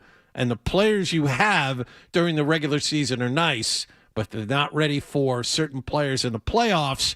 You suffer. That's what you found out. And Brad Stevens won't make the same mistake twice. Well, you lost to a play-in team. So, I mean, they're so good now. They're a play-in team. When the veil comes off now, the idea that this particular team was a championship contender, I think the reality that they weren't was apparent over the final few games. Matt Stenberg produced all year. Tyler Newsom was with us here at the Garden. Studio crew led by Joe Murray, Sean Silver all year, Mary Mena, Rick Radzik at our flagship station 98. Oh, Jesus, Josh. I didn't get a shout out. I did a game. I did one. Not even a mention. You're part of the crew. I guess Studio crew all year. Yeah. Sean Silver all year, Mary Mena, Rick Radzik at our flagship station 98.5. So many people to thank, but we get to this point every year, and the people we want to thank most are all of you who go through a lot of hoops to hang out with us. Yeah, you go through a lot of hoops. It's a double meaning. Kaboom. It's a double meaning. Kaboom. People call basketball hoops. Match up the audio to the video with the 18. Yeah, get over that, Sean. No one's doing that. I got news for you. He's got a camera on him. People can watch him. I didn't. Yeah, you can sync up. Yeah, if you want to. Yeah, there's social media posts with them, and they do well. I call into question how many people are syncing the game. I think there are a lot of people who do that. I hope they do. Yes, people listen to this radio station a lot. They listen to the radio station more than they listen to those games. Go ahead. No, I listen to a lot of basketball on the radio. I listen to a lot of hockey on the radio, and I prefer the calls from our guys. I do not sync it up when I'm watching it on TV. Again, I'll do it for football sometimes. I'm not insulting their broadcast. Everyone knows I love Max if you listen to the show. And I think Sean's a really good play-by-play guy. I'm not making fun of their broadcast. I'm disputing the notion that people sync up their TVs. I hope they do. They're on our radio station. That would be great. And please go do it. I'm just not sure how many of you are doing it. It's hard. Like, it's not just easy. If you could just play the radio and it was syncing up, of course I'd do it. Especially when you're streaming, and it's really hard. Well, I mean, yeah, everything's really a disaster. hard to do. All right. Let's continue because Adam, you're gonna have to give me like a minute or so grace here. So let's go. To hang out with us, to match up the audio to the video with the 18 different ways games are delivered right now, but. You guys are the reason that Max and I do what we do every year. I don't want to get too far into it, and thanking you guys because all your friends on the morning show will, make a story out of it. No. Fair enough. I mean, that's a reasonable thing to say because he's right. This is the one thing he's gotten right so far. But for the most part, this is about all of you hanging out with you and telling the stories of this team, and we have been so unbelievably lucky in 25 years, Max. When we first came together, the Celtics had missed the playoffs 6 years in a row. And now our 25 years together have resulted in 22 trips to the playoffs, 10 conference finals. Yeah, their years together have resulted in, that's a funny way of putting it. Our years together have resulted in the team doing this well. It's all part of the universe, Fred, and all these things that we didn't know. It's the butterfly effect. You don't know the cause and effect of everything. Well, listen, man, we're all just a bunch of atoms. Maybe there's some vibes. And so many stories that we never, ever thought we'd have the chance to tell. Yeah. All right. Well, yeah, then Max just wants to leave. All right. Well, listen. Choo, choo, choo, choo, choo. For the last time this season. Still don't know what Aloha. that means. I don't know what the choo-choo means. If Sean, I'll tell you this. If Sean wasn't a good play-by-play guy, this wouldn't bother me so much. It's that he's good enough to not have to do this crap. I don't understand. Just enough. You crapped on everyone for the Sixers. Every game those Celtics won, you crapped on everyone for not believing in them, and you were right. Good. Stop getting excited about this team and enjoy the house money year. No, you can't do that, Limp Bizkit. You can't do that. It was all a joke. We made hundreds of millions of dollars with this fun joke that wasn't a joke until it could make us money to be a joke. John Corrales will join us in just a moment. Quackity quack quack. Toucher and Hart.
for it to come to a Game 7, not be able to. Huge favorites. They were up 3-1 in the series. They, the Knicks were waiting for them, and it could have been a retribution for last year. It would have been a huge, huge deal. Like up there with like a wild card NFL game. Like I'm with national discussion. Like it would have been one of those things where one of the other sports kind of gets the hype of an early round for the NFL. I mean, it's not like a championship game or a Super Bowl certainly, but it would have had juice all over the place nationally. You would have been swimming in it. Mm. But now we've been robbed of that. I could give or take the Celtics, but I was certainly hoping for them to win that Game 7. Would have loved to seen them play the Knicks. John Corrales is a friend of ours, and he covers the Celtics for Sports Illustrated. Hello, John. Hello. Very disappointing. Yeah. Okay, what do you know about Tatum and the thought from the team and for him to keep him out of that Game 7? Yeah, I think this is kind of a typical thing where you have one leg injured and the other leg kind of overcompensates, and that leads to some problems sometimes. And when he talked about how, one leg is bigger than the other, the left calf is bigger than the right calf, that means the left work has to do more work, and he's playing a heavy workload. And, he talked about how it might have been inevitable, and I think that's probably true. It's nothing structural. He's walking fine. He seems to be. I don't think we're going to see a surprise. Tatum has surgery to repair, blah, blah, blah, in his left knee. And, further updates will be available when appropriate. I think this is just a stiffness that when you consider the right knee, the right leg is still under the auspices of the return to play protocol, and there's still, there are still limitations to that. You can't take a chance because now you're putting the right leg under stress to compensate for the left, and so they just didn't take any chances. But bringing him back out is taking a risk. They've been taking a chance for 6 weeks, and I find it difficult to believe that this is the one time it popped up and they weren't able to follow protocol throughout this entire, rehab process. And we were told that from the beginning, that him coming back to play doesn't mean he's 100%, he's ready to go. This is all part of a process, and he wouldn't play him back-to-backs. And his minutes weren't really restricted. He was out there playing 27 minutes a night, from the jump. So to me, to have this happen at this moment and for Jason Tatum himself, presumably, to walk in to the Garden on Saturday and say, my knee is stiff, to me is completely inconceivable. Unless it's way worse than they're making it sound, I would probably it's easier for me to believe to find out that he played on a stiff knee, and then as they get ready for Game 1 of the second round tonight, you say, you know what, I can't go. And I probably shouldn't have gone in Game 7, but I did because it was Game 7 and we needed to win. Yeah. But now I need the rest.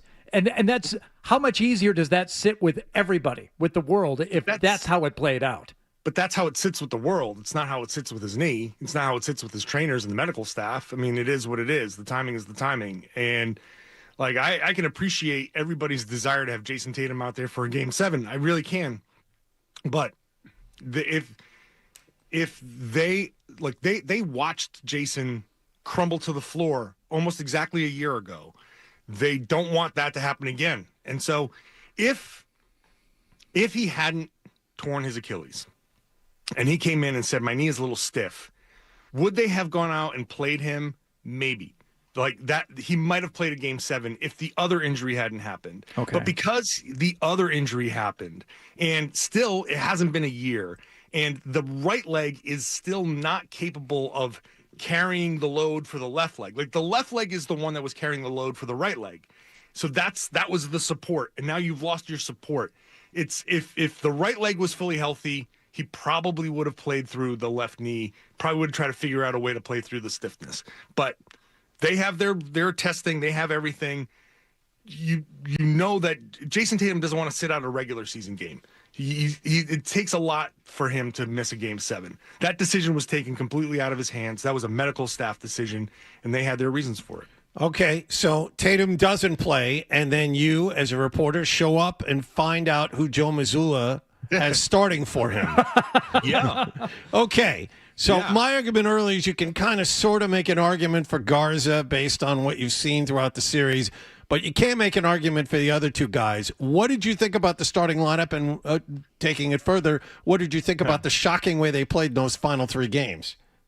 Well, okay, there's 2 different things. Yeah, let's not throw them all together, John, because you were. Yeah, I was right with you. Because John, you made a great point about Tatum. All right, I don't agree with it. Fine.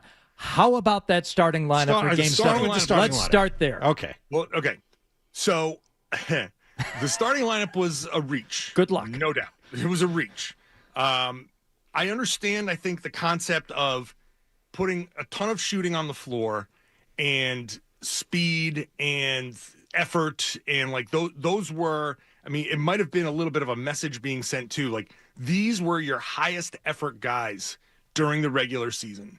And so I'm speaking in Joe Mazzulla's voice here, we need to go out there. We need to run Joel Embiid ragged. We need to make it so there's shooting everywhere. And every time they decide something with Joe Mazzulla, we make them pay with a decent shooter. Now, putting those guys in that moment in a Game 7 didn't work. Like, there's a theoretical part that I get the concept. In practice, it really didn't work, and maybe that's not the time they should have done that. If you wanted to push that button, maybe you push it in Game 6, or maybe you push it in the second half of Game 5 when things were, things were starting to fall apart. I can understand maybe 1 or 2 of those guys. And look, I have watched and I've seen Ron Harper Jr., a super confident kid that can, I do trust his ability to shine in moments, but that was he put them in a tough position to do that. But then he pulled Ron Harper 4 minutes in, and you go a different direction. Now, what happened in Games 5 and 6? I think that's on the players more than anything. I think there was a sense of, we got this. They went up 13 in the third quarter of Game 5, and there's Philly makes a little bit of an adjustment, nothing major. And the Celtics' reaction was, no problem. They're cutting off our shooters. They're cutting off our path to the rim. No problem. I'll just bury them with a bunch of jumpers, and we'll just isolate, and I'll finish the job. And that's not how you beat Joel Embiid and the Sixers. The Celtics got away from that, and then they never got it back. They just kept banging their heads against the wall. And that's a player thing. And I think that's where some of the lack of supporting cast, the makeup of the team, the stuff that made us say gap year way back in November, that stuff showed itself in those moments, because that's where in 2024 Drew Holiday would step in and be like, guys, okay, listen, I'll take care of the next couple minutes. Everybody calm down. I'll handle this. They didn't have that type of player in that moment, in that Game 5 when it was falling apart, Game 6 when it was falling apart, to step in and kind of calm the Jaylen and Jason down. Like, I'll handle this while you guys, kind of recenter yourselves. How much recency bias do you think played into Joe Mazzulla's decision to go with that starting lineup based on the way that crew was out there playing at the end of Game 6? I'm sure that had something to do with it. Like, they went out and played super slow. The Celtics played slow in Game 5 with Embiid there.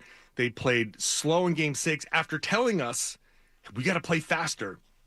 The players are the ones who are playing slow. So that's why I say, if you wanted to go with Ron Harper, you want to send a message, put Harper and those guys, Baylor, play them a few more minutes in Game 6 when it's starting to fall apart, knowing that you have a Game 7 to fall back on. Yeah. Send that message in Game 6. Like that's the part where I felt like, if you were willing to press that button, then you should have done it earlier. You shouldn't have done it at the beginning of Game 7. So yes, they were very much reacting to Games 5 and 6, and I think that's something that they're going to have to live. The players are going to have to live with. I think Joe's going to have to live with being underprepared for Joel Embiid and all of that. I think this was a failure on a bunch of different levels. You brought this up just now, but I think it merits scrutiny again. Joe Mazzulla's bombs away approach of offense is understandably come under some scrutiny after watching what we just watched the last 3 games. Do you think moving forward he will change it at all? Listen, I really disagree with the entire premise of Joe Mazzulla is hunting 3-pointers. Like, that is, I do believe that the offense is it's built on creating the advantages, those 2-on-1 advantages that he talks about. You have to create a situation where you're using Jaylen Brown and Jason Tatum, their ability to get into the lane and draw multiple defenders, and then read from there where the advantage is. And very often, the advantage comes from the wings, in the corners, and that's where open shots tend to come from. Now, that doesn't mean they have to take all of those shots, for sure. But I don't think Joe Mazzulla is sitting there saying, we have to hunt threes. What Joe Mazzulla is saying is, when you get an open shot, take it. Because when you pass up an open shot, chances are the next shot you get is going to be more contested, and you have to play the percentages there. So, but I understand that the bombs away, it looks like a very bombs away, and they do lead the league or near the top of the league in 3-point attempts every year.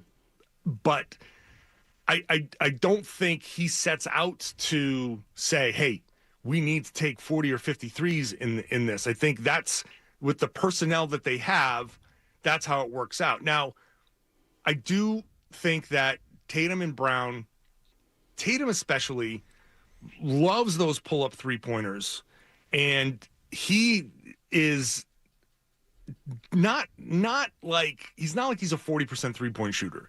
That's where one of the problems comes in, because Tatum loves those pull-up threes, and when Tatum drops a 50-point game, those suckers are falling. Right. And that's the issue. And you hit a couple early, and maybe you think they're there. And then I think some of the 3-pointers are a little bit more desperation, because in games 5 and 6 especially, they were packing the paint. The Sixers were taking away a lot of what the Celtics were trying to do to get in the paint. The problem is, that's where I will agree with you on the 3-point thing.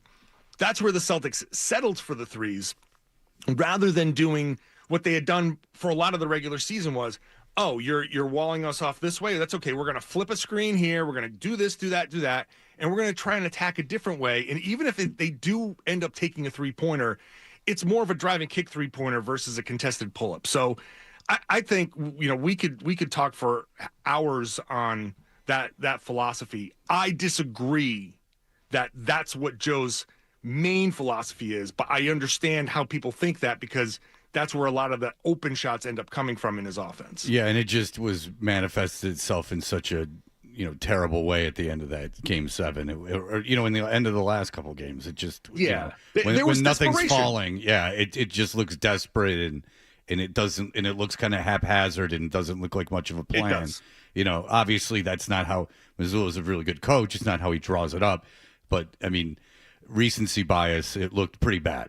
No question about it. And that starting, understand that, yes. Yeah, and that starting lineup he put out, I'm sure if you asked him and put him on a lie detector, he'd go, whoopsies. Big swing and a miss there. All right, John Corrales, thank you so much for everything. Read him in Sports Illustrated. He's fantastic. And John, as the offseason develops, we'd love to stay in touch. Thank you so much.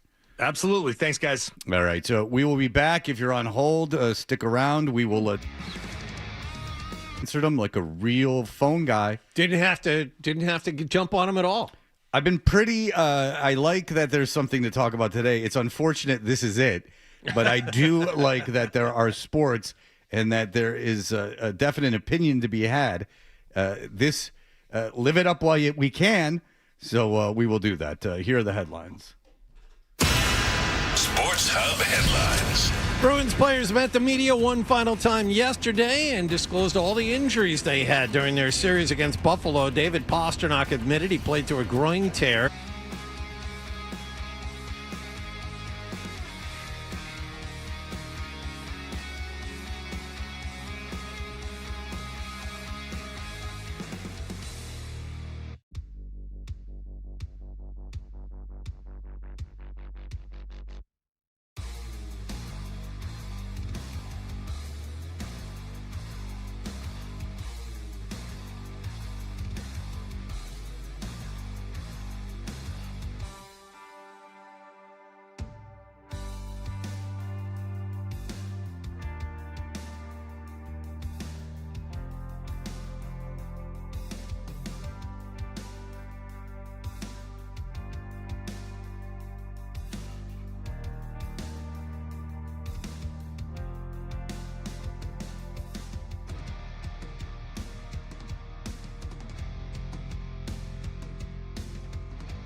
I'm Don Corleone, you Ronald McDonald.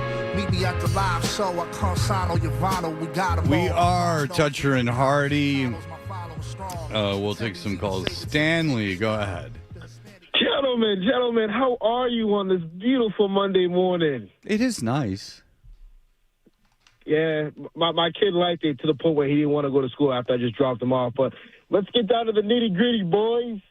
All right, so Murray and Gasper and Murray and Cerrone, they were talking about if Missoula was to fumble this series, it's low-key a fireable offense. And let me tell you why this is a fireable offense. Because, A, you stuck it to Brad Stevens after trading Anthony Simmons to Chicago for Vooch, even though Vooch made sense, 7 years ago?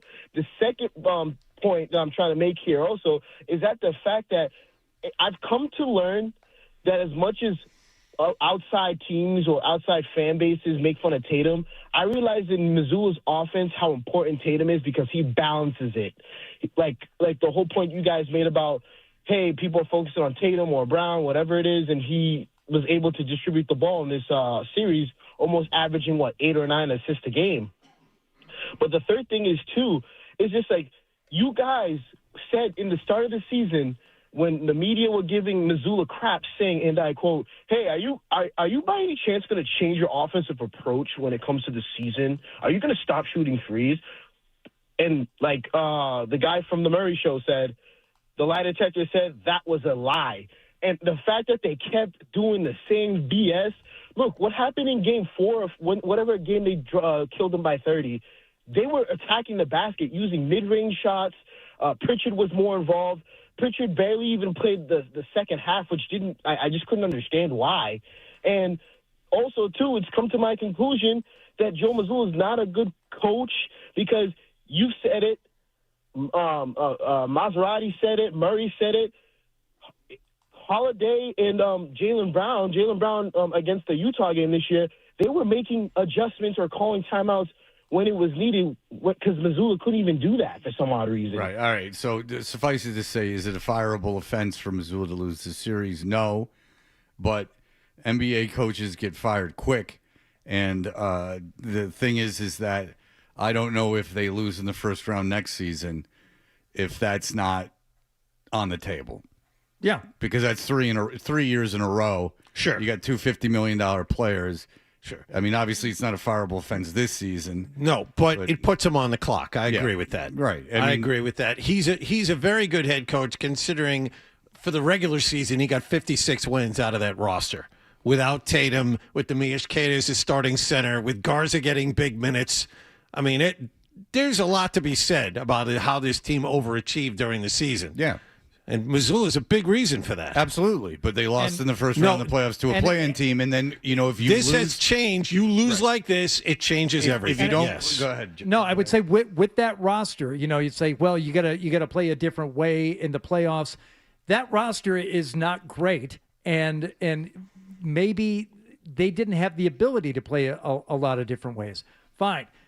You still have to make adjustments, and they weren't able to figure out the Joel Embiid problem. And to me, if you had a better center to play 30 minutes, yeah, John, would have changed But things. you were up 3-1 in a series, and you couldn't adjust to Embiid coming back, Right. and you had 3 games to adjust to Embiid coming back, and you Thank couldn't. you, Fred. You're not changing your entire offensive philosophy. You got to figure out how to slow down one guy. To me, that's the bigger offense than not being able to change things philosophically for an entire offense, especially with that roster.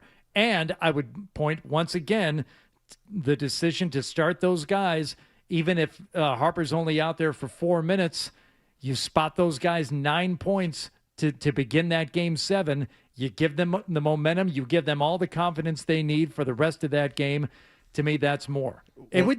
Another first-round exit next year? Yeah, it's a conversation. Well, no. If they don't make the Eastern Conference Finals, I think it's a conversation. And That's 3 years in a row that they haven't made the Eastern Conference Finals, and people have been fired for worse or less. For less after championships. Yep. We've gone over coaches of the year and the amount of longevity they've had after, and it's short. NBA cycles through coaches like nobody's business. But what I mean by putting Joe on the clock is if this team starts next year and they're 22-34 or 22-31. I understand it isn't, but that kind of start will also. Sure. Oh, yeah. But and you're right. And who knows? Who thought they were going to lose to the 76ers? Maybe they'll come out horrible next year. But I don't think so. But say they are a 1 or 2 seed next year. And listen, I think Detroit, now that they've won a series, and I don't know if they're going to beat Cleveland, but they have a lot of money and a lot of ways to get better, and they were waiting till the offseason to do it. So that's just one team in the East. New York now looks like they're a better team than you too. So there's 2 teams that might be better than you. But I will say this. So what my point is, there's going to be competition in the East. If you don't make the Eastern Conference Finals next year, I think that the conversation of firing Mazzulla then comes into play, because that's 3 years in a row. That's 3 years as a coach is a long time. And, maybe you need to make a change. That's fair enough. Sure, you could easily make the argument that they would have lost even before Tatum got hurt. They would have lost that series to the Knicks. Then where you had no, they would have lost. They would have lost. You would have lost that series to the Knicks when you were the better team. You lost that series to Philadelphia. You were clearly the better team. Absolutely, and it starts now. You don't wait. It starts now. The conversation will start right now. Yeah. If they don't make the Eastern Conference Finals next year, that's a huge underachievement 3 years in a row. An Eastern Conference Finals is not impossible. Look, come on. It's not impossible. Indiana was in the as long as you finals 2 years ago. As long as you have those 2 guys, you are a threat to go a long way. And if I'm paying those 2 guys, I'm saying, why are we not in the Eastern Conference Finals? I want to be in the Eastern Conference Finals. All right. We'll be back in just a moment. We know about the injuries now that the Bruins players had sustained and were playing through, and that's always some fun to go through. We'll do that in just a moment.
Bruins and Celtics both saw their seasons come to a crashing end over the weekend. Bruins wrapped up their season yesterday by talking about the injuries that all of their players had during their series against Buffalo.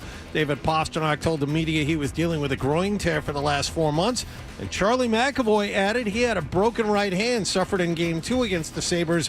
Also, Elias Lindholm played with a bad back, and Hampus Lindholm a fractured foot, among other things.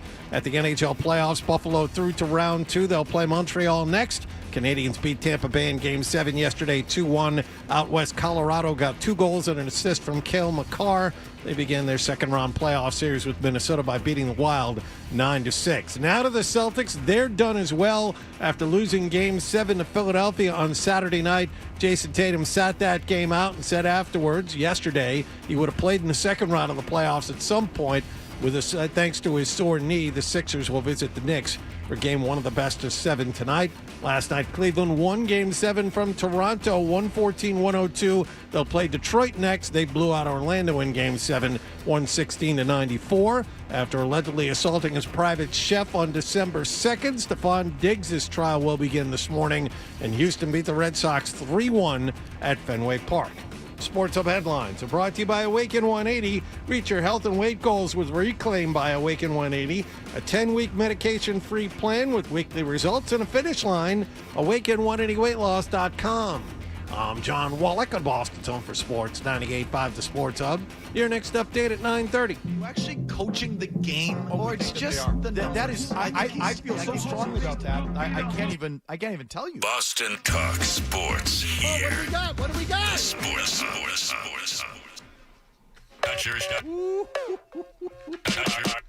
Kaboom! Did we all just take acid? It's unbelievable. Like you, Fred, I'm not worried. I always said wanted a captain, but now being through that first time, me as a head coach not having a captain, I thought it went real well. Maybe because guys were really close, the leadership group. I thought they did a good job overall. Everyone had their input. There was no outsider. We always kept it really tight. Hey, we are Dutcher and Hardy, and that, of course, is Marco Sturm. The Bruins' disappointing Game 6 loss to Buffalo. But as much as Grandy tried to switch it up that this was house money for the Celtics, it most certainly was not. The Bruins were an underdog in the series. I thought they'd win.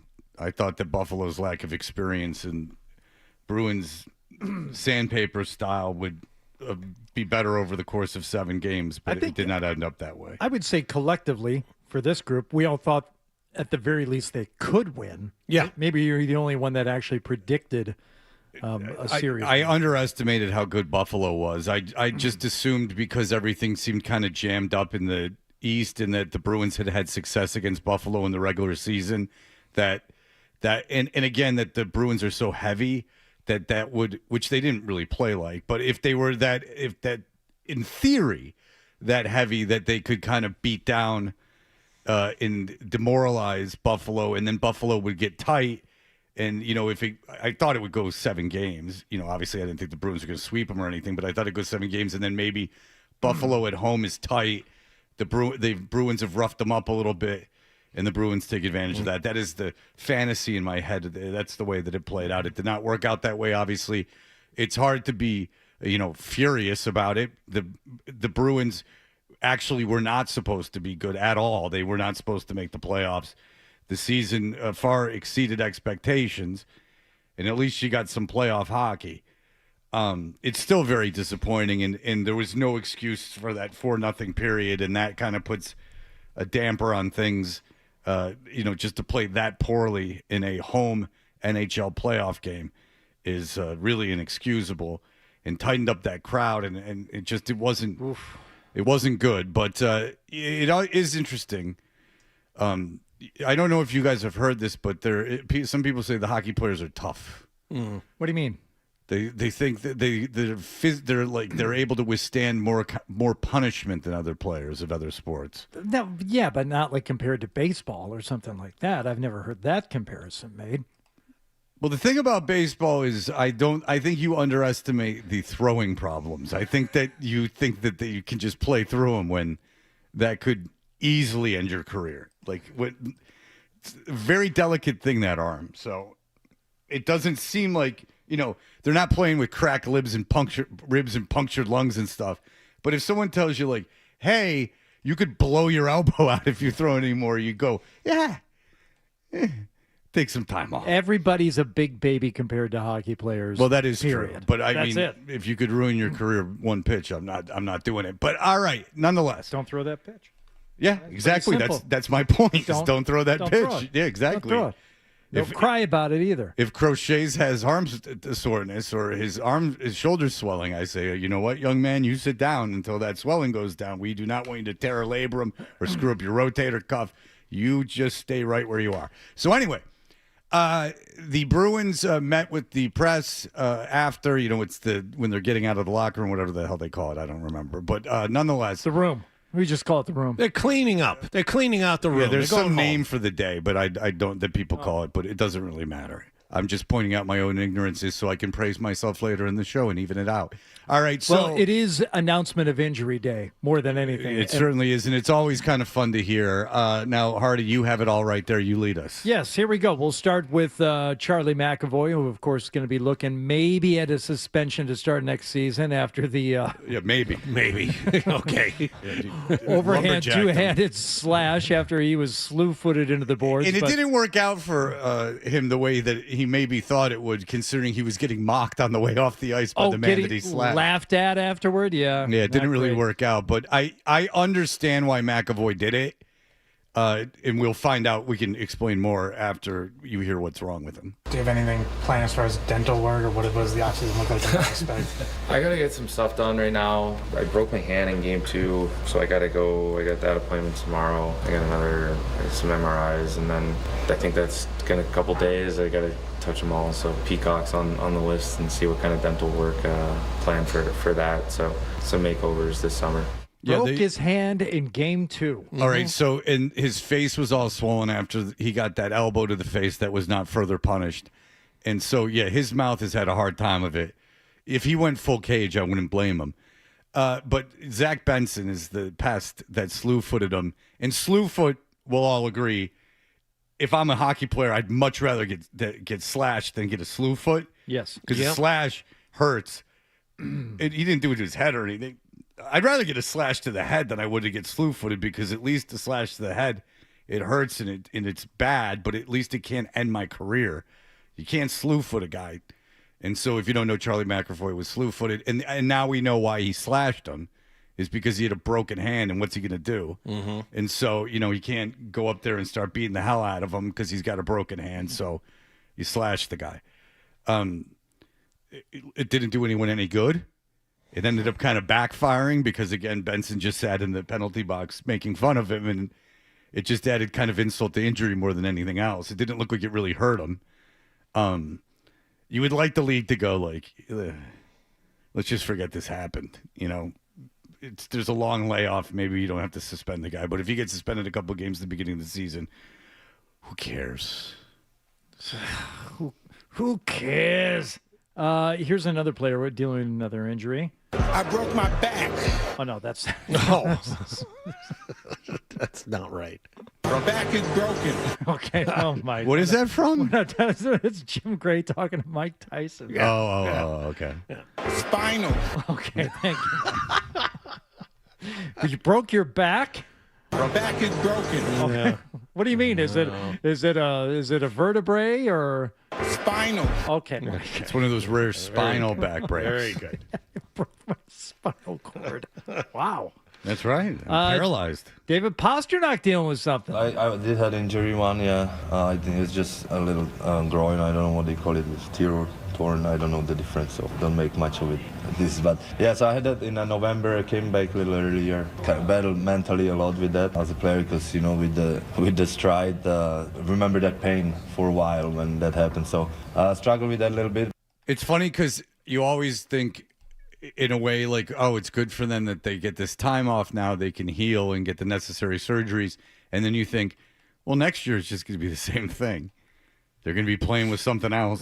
The groin has to be like not the scariest in terms of like career ending or anything like that, but the one that you think it's getting better, and as Pastrnak just said, you're always thinking about it. You know, you go out stride and you're loose on a breakaway, and now you really got to turn it on, and you got to be waiting, and when it happens, it's debilitating. Well, I also, and it's just that pain. And, you know, you're right. The thing is, the groin you heard in November is not going to get better if you're playing. Like, I guess, what would you think? It would take like a month or two for a groin to completely heal? Sure. So, yeah, he's playing in pain basically the entire season. And, you know, the stride of the skating puts pressure on your groin, obviously. And he was dealing with a lot of pain. All right. Elias Lindholm. I think it's been feeling good. Obviously, I did the same injection early on the first season. This is, he's talking about his back discomfort. By the way, real quick, have you guys watched the Hulk Hogan? I'm going somewhere with this. The Hulk Hogan documentary on Netflix? I have not. Okay, it's fantastic. And it's 4 parts, and they talked to him like 2 days before he died, and he doesn't know he's going to die. Like, it's not like he's in a hospice or something. He had like 20 some odd back surgeries. They installed a pack in his back with a remote control where he could hit it to send an electrical force to his brain to cut the pain, like in his brain. And he talks, and I won't do it justice because I don't remember the exact milligrams, but at one point he was taking I'm not exaggerating, 200 milligram fentanyl, so 400 grams of fentanyl, and he was putting them in between his cheek and gum, and then he had 2 like 1,200 milligram fentanyl patches that he was wearing on his legs. So he was walking around with, and he said, I talked to the pharmacist, and he said, how are you not dead? Like, I guess every day at all times, he had a lethal dose of fentanyl in him, and it wasn't because he was a drug addict. Yeah. I mean, I'm sure he got addicted to it, but it was because he was in so much pain. This is what was required to mitigate that pain. Fentanyl Zins? I bet you can get those in Florida. He said that all the flavors. He said he put the pills between his cheek and gum, or he put them up by his gums. I don't know what the reason for that is. Well, you know. Do you know? Because it gets into the bloodstream that much quicker. Oh, it does? Yeah. Okay.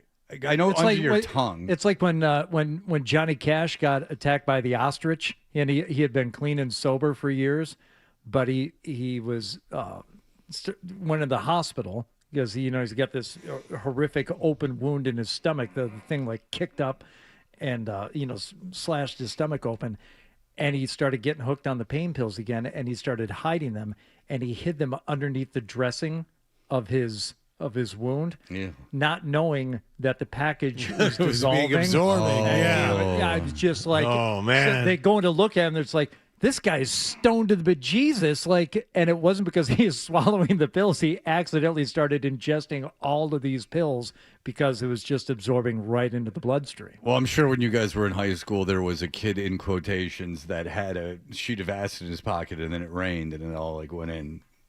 Everyone, there was that story. I think that's almost like I just heard about Mikey from the Life cereal commercial dying from eating the Pop Rocks with Coke. Oh, with Coca-Cola. There was I think every high school had a story. I don't think any of them were true, but everyone had a story that there was a guy who was dealing acid that had a sheet of acid in his pocket, and then it rained and it all soaked into his skin, and he tripped forever.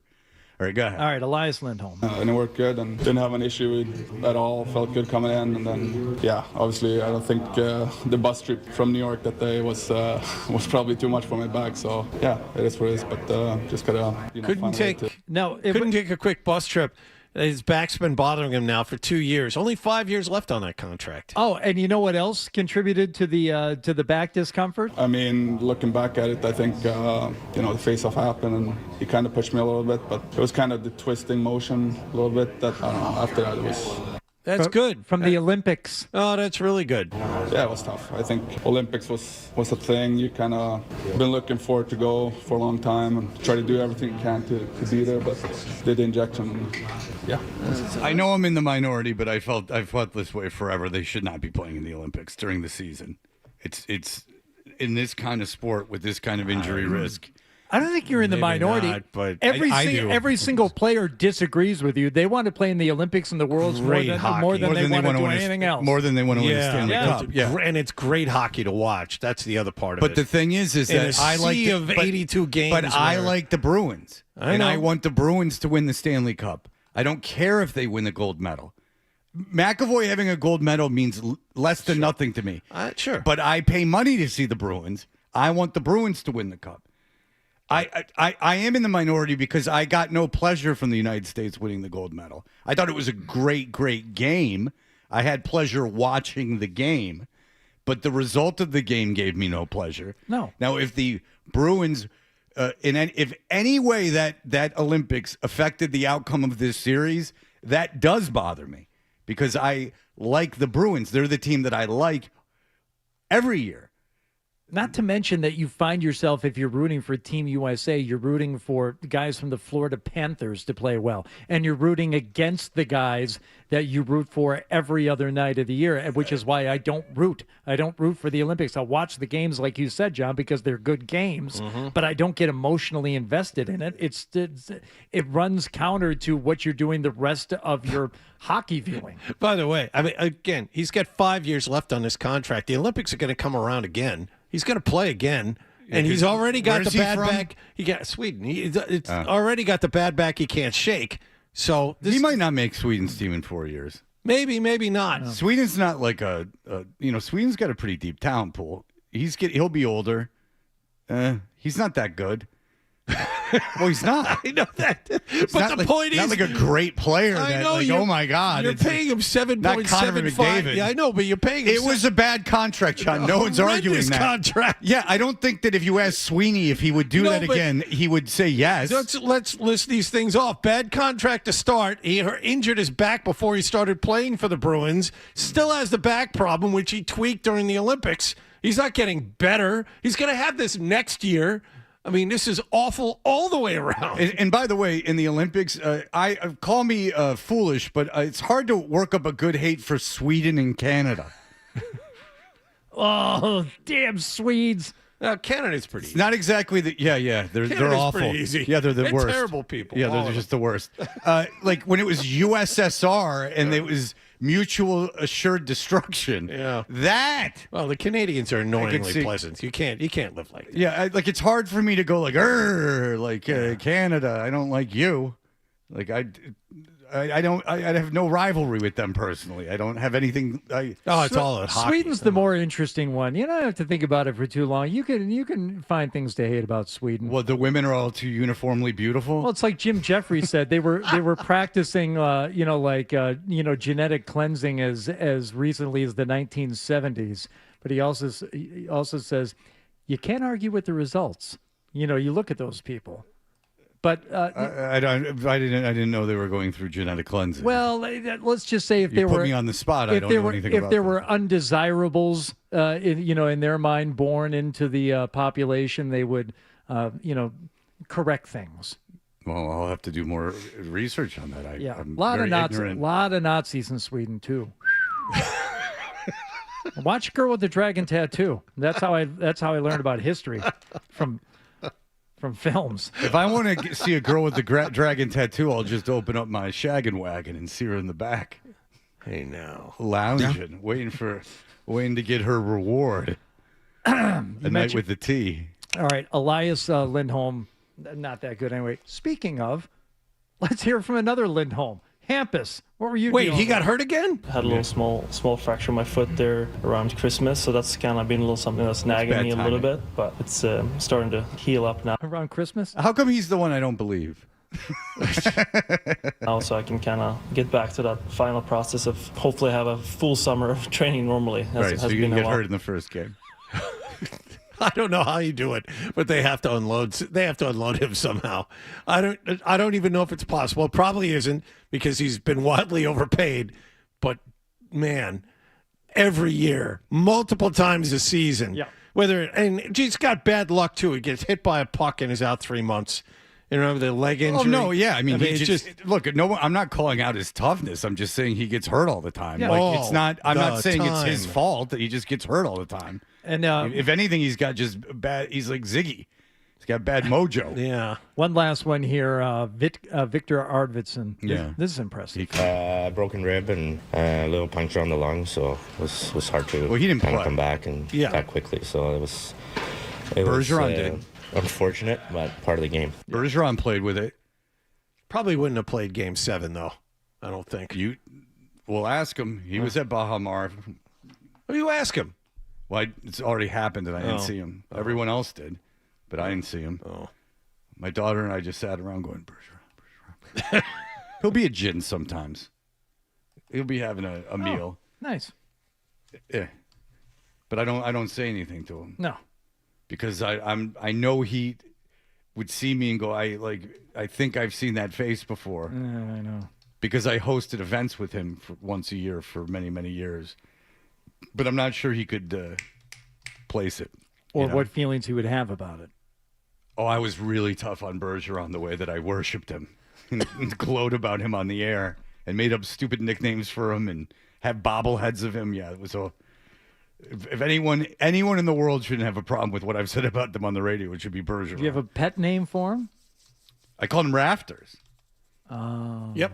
That's awful. I thought it was good at the time, but now looking back, maybe it was a little corny. What's wrong with that? I think that's a very good nickname. I don't know if I should be making up nicknames for people. I think Rafters was inspired. I think there's nothing wrong with that. Thank you, Jonathan. But maybe I have no that's problem not my with that. place to be doing. Maybe I got caught up in things in 2011. I got a little juiced up because I got to be on that duck boat, and then I thought I was a part of the team or something. Got all ahead of myself. All right. Well, look, there's a lot to talk about, and of course, there are a lot of emails coming in, and we will get to those in just a moment. You're listening to Toucher and Hardy on the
No, you don't know. Everyone agrees that I'm the only one who's not wrong. Right or wrong, they're back. Toucher and Hardy on the Sports Hub. You know, I got an idea for a bit. The email bit. We should do the email bit. It's a great idea. Let's do the email bit. Yes, let's do it. You can email us. Find our email addresses on 985thesportshub.com. You can follow us on social media at Toucher and Hardy. Follow Hardy on Twitter and Instagram at Hardy985. You can follow me on Instagram at Fred Toucher. I know, Adam. I know. I like to give them a little pause before I get to it to get listeners back. No need every day to say it in my ear. Thank you. The Toucher and Hardy email bit is powered by Jeffrey Glassman's Injury Lawyers. If you've been hurt in a car work accident, you got to get Glassman. Don't just send an email. Call all sevens at 617-777-7777 or visit gottagetglassman.com. We played audio earlier of Jaylen Brown getting on Twitch yesterday and making a million excuses about why the team lost. And there was music playing in the background. I will illustrate. If you're going to call a push-off, call that. Same move. Same move. So we wondered if there was a piano player in the background just kind of tickling the ivories while he talked. And Dan says, that's Minecraft music playing in the background of his Twitch video. And to that I would say, adults play Minecraft. I thought Minecraft was exclusively a game for little kids and girls. Like preteens. I was unaware that adults play Minecraft. Weird. Especially if you're talking on the Minecraft, which seems to be only kids. It seems like I know very little about it So as an adult. do I, but it's like an ongoing thing. It's like you pick up where you left off in Minecraft, right? It's like the farm building stuff. I don't know. Again, I'm an adult, No and idea. this seems to be an online place for kids to gather, which is why I would never play Minecraft, because it seems like if I was playing, and I'm sure there's ways you can make it so it's only people you know, but if I was playing Minecraft, it seems like I would just be in a sea of kids, which I would be uncomfortable. I don't know if I need to be talking to kids that aren't my own kids and playing a game that they seem to enjoy. You just reminded me. I saw another monthly charge for Roblox pop up on my credit card. Someone is still. I don't know if either one of them are using anymore, but I never knew what it was. And they started doing this at a relatively early age in my house. Roblox. They need a monthly $4.99 for Roblox. I'm like, for what? It's a bunch of games. Please. Yeah, but what is it? What are they doing? It's a bunch of different games. And That's all I know. More importantly, I have one kid that's still interested. My in daughter it too. plays. Are they still doing it? Is this $5 I still need to spend every month? Not nearly as much as they used to, because my kids are 16 now. But yes, they still play every once in a while. Yeah, my daughter plays Roblox every once in a while. My son has grown out of. I don't know if my son ever played Roblox, but he still plays video games, but he doesn't play Roblox, to my knowledge. Drew says this Jason Tatum guy, the amount of excuses the media and surrounding are using to justify a guy has a sore knee and can't play Game 7 when his team is up 3-1 and lose 4 straight to the trash Philly team is it says disguising, but he means disgusting. Maybe they can, or maybe he does mean disguising. Maybe they can make another documentary out of it. That is true. He made a documentary about his rehab from the Achilles and then didn't play in the Game 7, Yes. which isn't such a great ending. No. In real time. Again, I question anyone who watched that documentary in that you were living in it almost in real time to the release of the documentary. You are that concerned about him, like actually footage of him rehabbing it? That doesn't seem interesting. How much of the documentary did you watch, Fred? Of the Tatum documentary? Yeah. I think the real question is how many times did I watch it? Did you? I kept going back to it over and over again to see if I missed anything the first time. I'm not saying better, worse, bad, indifferent. I do pride myself a tiny little bit, not 1 second. It seems like maybe something I should have done for this job. Oh, no. That was unnecessary. I did not. No, you had this job during the whole process. I'm kind of proud of it. No, of course I didn't watch it. I don't even know how I could have watched the documentary. I don't even know what it's on. I just know they were making it. No, I didn't watch it. I live in Boston, and the Celtics are on TV. I saw it all. I don't need to see a documentary in real time where he was strategically planning the day of his comeback to coincide with a cool ending. Well, I have the ending. You didn't play in Game 7 and you lost. And I don't even have a problem with him not playing. Hardy does, which is valid. Again, this isn't something I'm like I care. Like, not I care. I mean, I care that they lost a lot, and I care that he didn't play.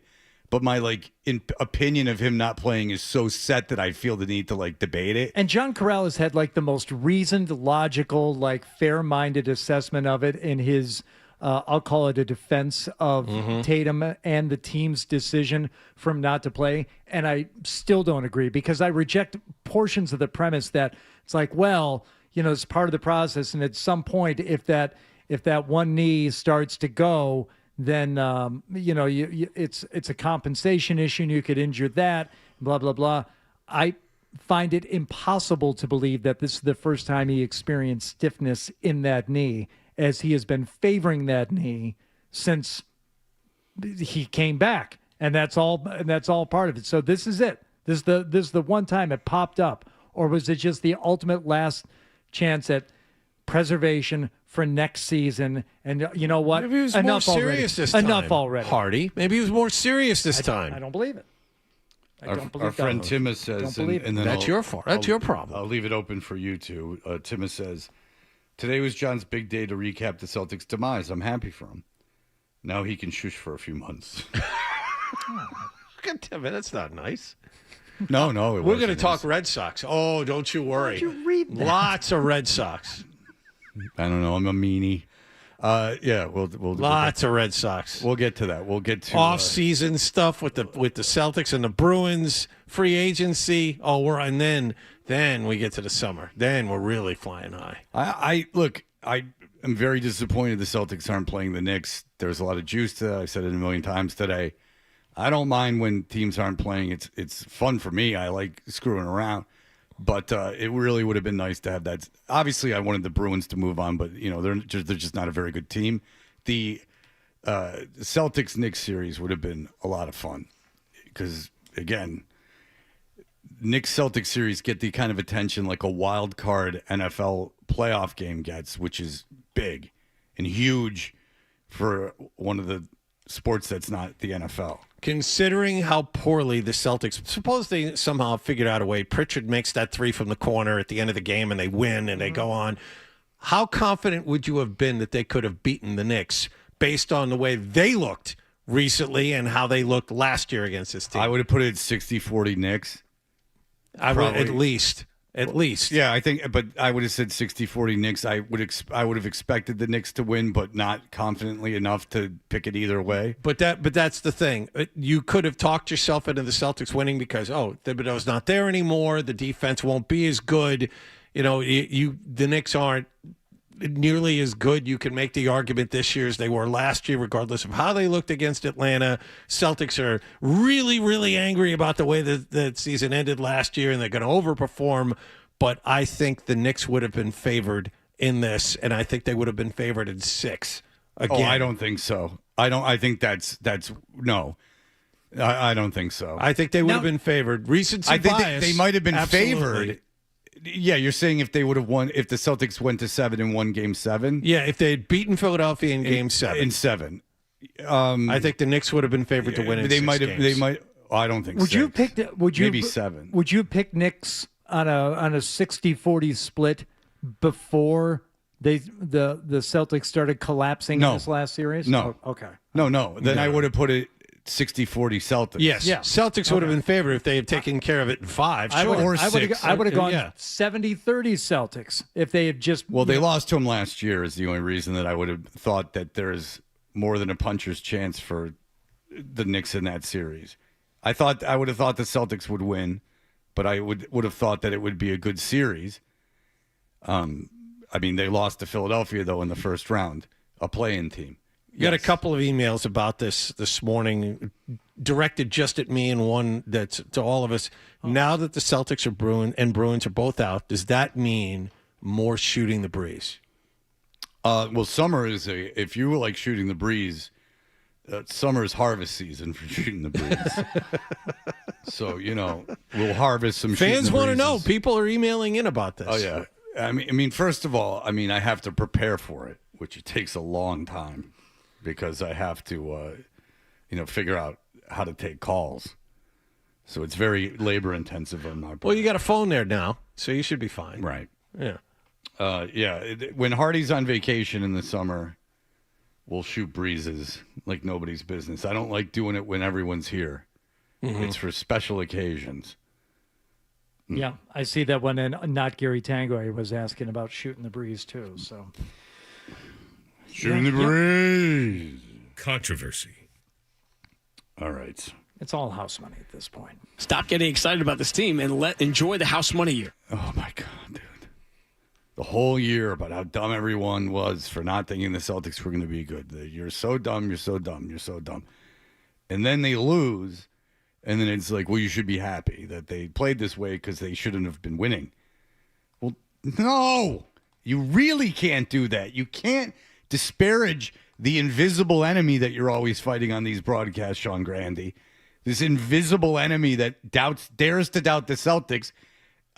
This isn't me making it up. This is his style, is that there's this invisible enemy, I guess manifested by Felger and Maz. They're the living spawn of this monster that dares doubt the sanctity and brilliance of the Celtics.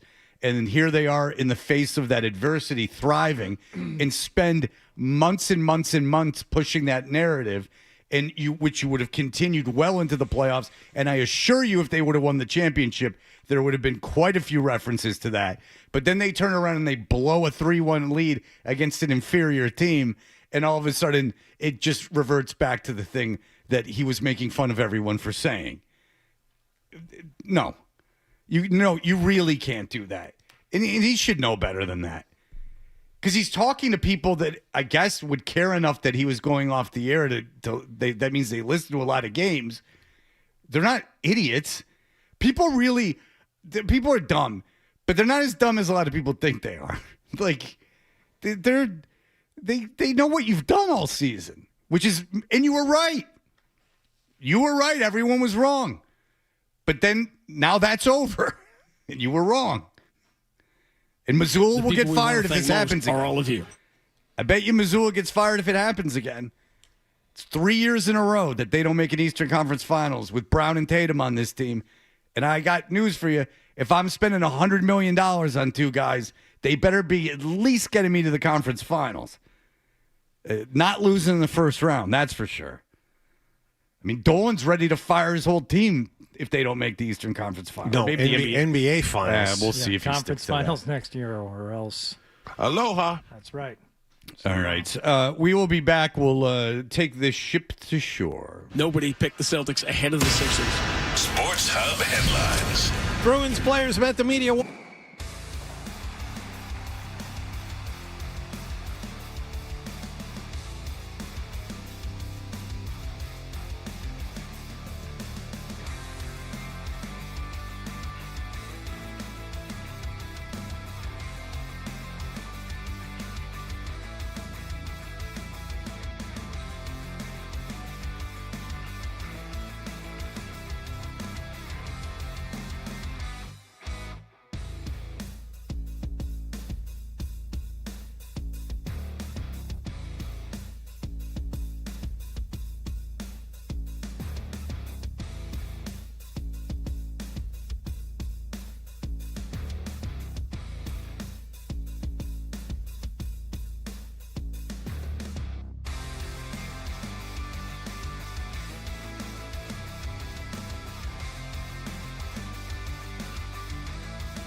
YYKYK, which obviously YD. Okay? Toucher and Hardy, mornings on the Sports Hub. We know what you're thinking. What could I possibly have missed from the show? It's time for The Stack on Toucher and Hardy. Hey, we are Toucher and Hardy. What is going on, Hardy? We have a death from the world of sports. Sizable figure, John Sterling, radio voice of the Yankees for over 30 years, has died at the age of 87. It was reported this morning. John Sterling, of course, famous for calls like... Swung on and drilled to deep right center field. It is high. It is far. It is gone. It is first Yankee at bat. Giancarlo non si può stopparlo. It is a Stantonian home run, a two-run blaster right center in his first Yankee at bat, and the Yankees take a 2-0 lead. Of course, he was there for A-Rod's 500th. The pitch swung on, hit high in the air, deep down the left field line. It is going to be gone. He's done it. A long high drive down the left field line, just fair for a 3-run home run. And of course, he's done it. He hit a home run. He did it. And he got hit by a foul ball. Now the 3-2 swung on, a pop foul back here. Ow! Ow! Ow! It really hit me. I didn't know it was coming back that far. Yeah, that was the problem in the later years. How many times do you get hit by something where you say, ow? Let's try it. Ow. I have a feeling that I'm more likely to say something that will get me in trouble with that than I am to say ow. Yeah, there were the calls in later years where he would call home runs that weren't actually home runs. Well, he was old. We won't focus on that today. No, that's well. Listen, how long was he the play-by-play guy, John? It said parts of 36 years. Yeah, he got the job in the early 90s full time. Okay, so we played a clip of the Pistons, and the TV guy moves to radio during the playoffs. Well, that sucks. George Blaha has you sympathize with your brethren. George Blaha has been calling Pistons games since 1976. Yeah. Blaha, I believe is how you spell Blaha. The same guy in Golden State for 40 years, Tim Roy, same guy in Phoenix for like 50. Oh, yeah. I mean, when you start comparing them to the guys that, the Blahas and Vince Scullys of the world, he didn't do it for all that long. No, right? I wasn't even doing that. I was just like, Sterling was the play-by-play guy for a super long time. And then I'm amazed. I just kind of figured it out this year that Blaha's still doing it. And I was like, and then I was interested and I looked it up, 1976. So I moved to Detroit in 1976. And I'm 51 years old. He's been doing those games my entire life. Moved up there for the auto boom, did you? Did you start wrenching on the line? Were you a Ford or a GM guy? My dad invented the Edsel. I don't know if you were aware of that. We have Edsel money. Wow. And you know how he got it passed? He goes, I'm going to name it after a relative. I'm going to name it after Edsel Ford. Well, you're part of the family. Well, no, he named it after the family. He's like, the only way I get this piece of garbage made is if I do a little vanity. So it wasn't your dad? It was my dad. Oh, okay. All right. Named it after a member of the Ford family. Oh, I see what he did. Smart. Yeah. Very vain, Henry Ford. Very vain. He was allowed to. You could manipulate him through his ego. Very rare that people can be manipulated that way. All right. So that's it. No Celtics Knicks. That would have been nice. Starting tonight, too. Would have been good, yeah. But it unfortunately is not occurring. All right, that'll do it for us, everyone. Have a great day. Bye. Talk to you tomorrow. Toucher and Hardy on the Sports Hub. Contractors, Wilmington Builder Supply has been supplying your industry with everything you need to make your next project a success for over 100 years. Wilmington Builder Supply offers a full line of building materials like truss joist, engineered wood by Weyerhaeuser, and anything else you need for your next job. Wilmington Builder Supply offers expert advice and exceptional customer service to contractors and homeowners alike. Visit Wilmington Builder Supply today at 334 Main Street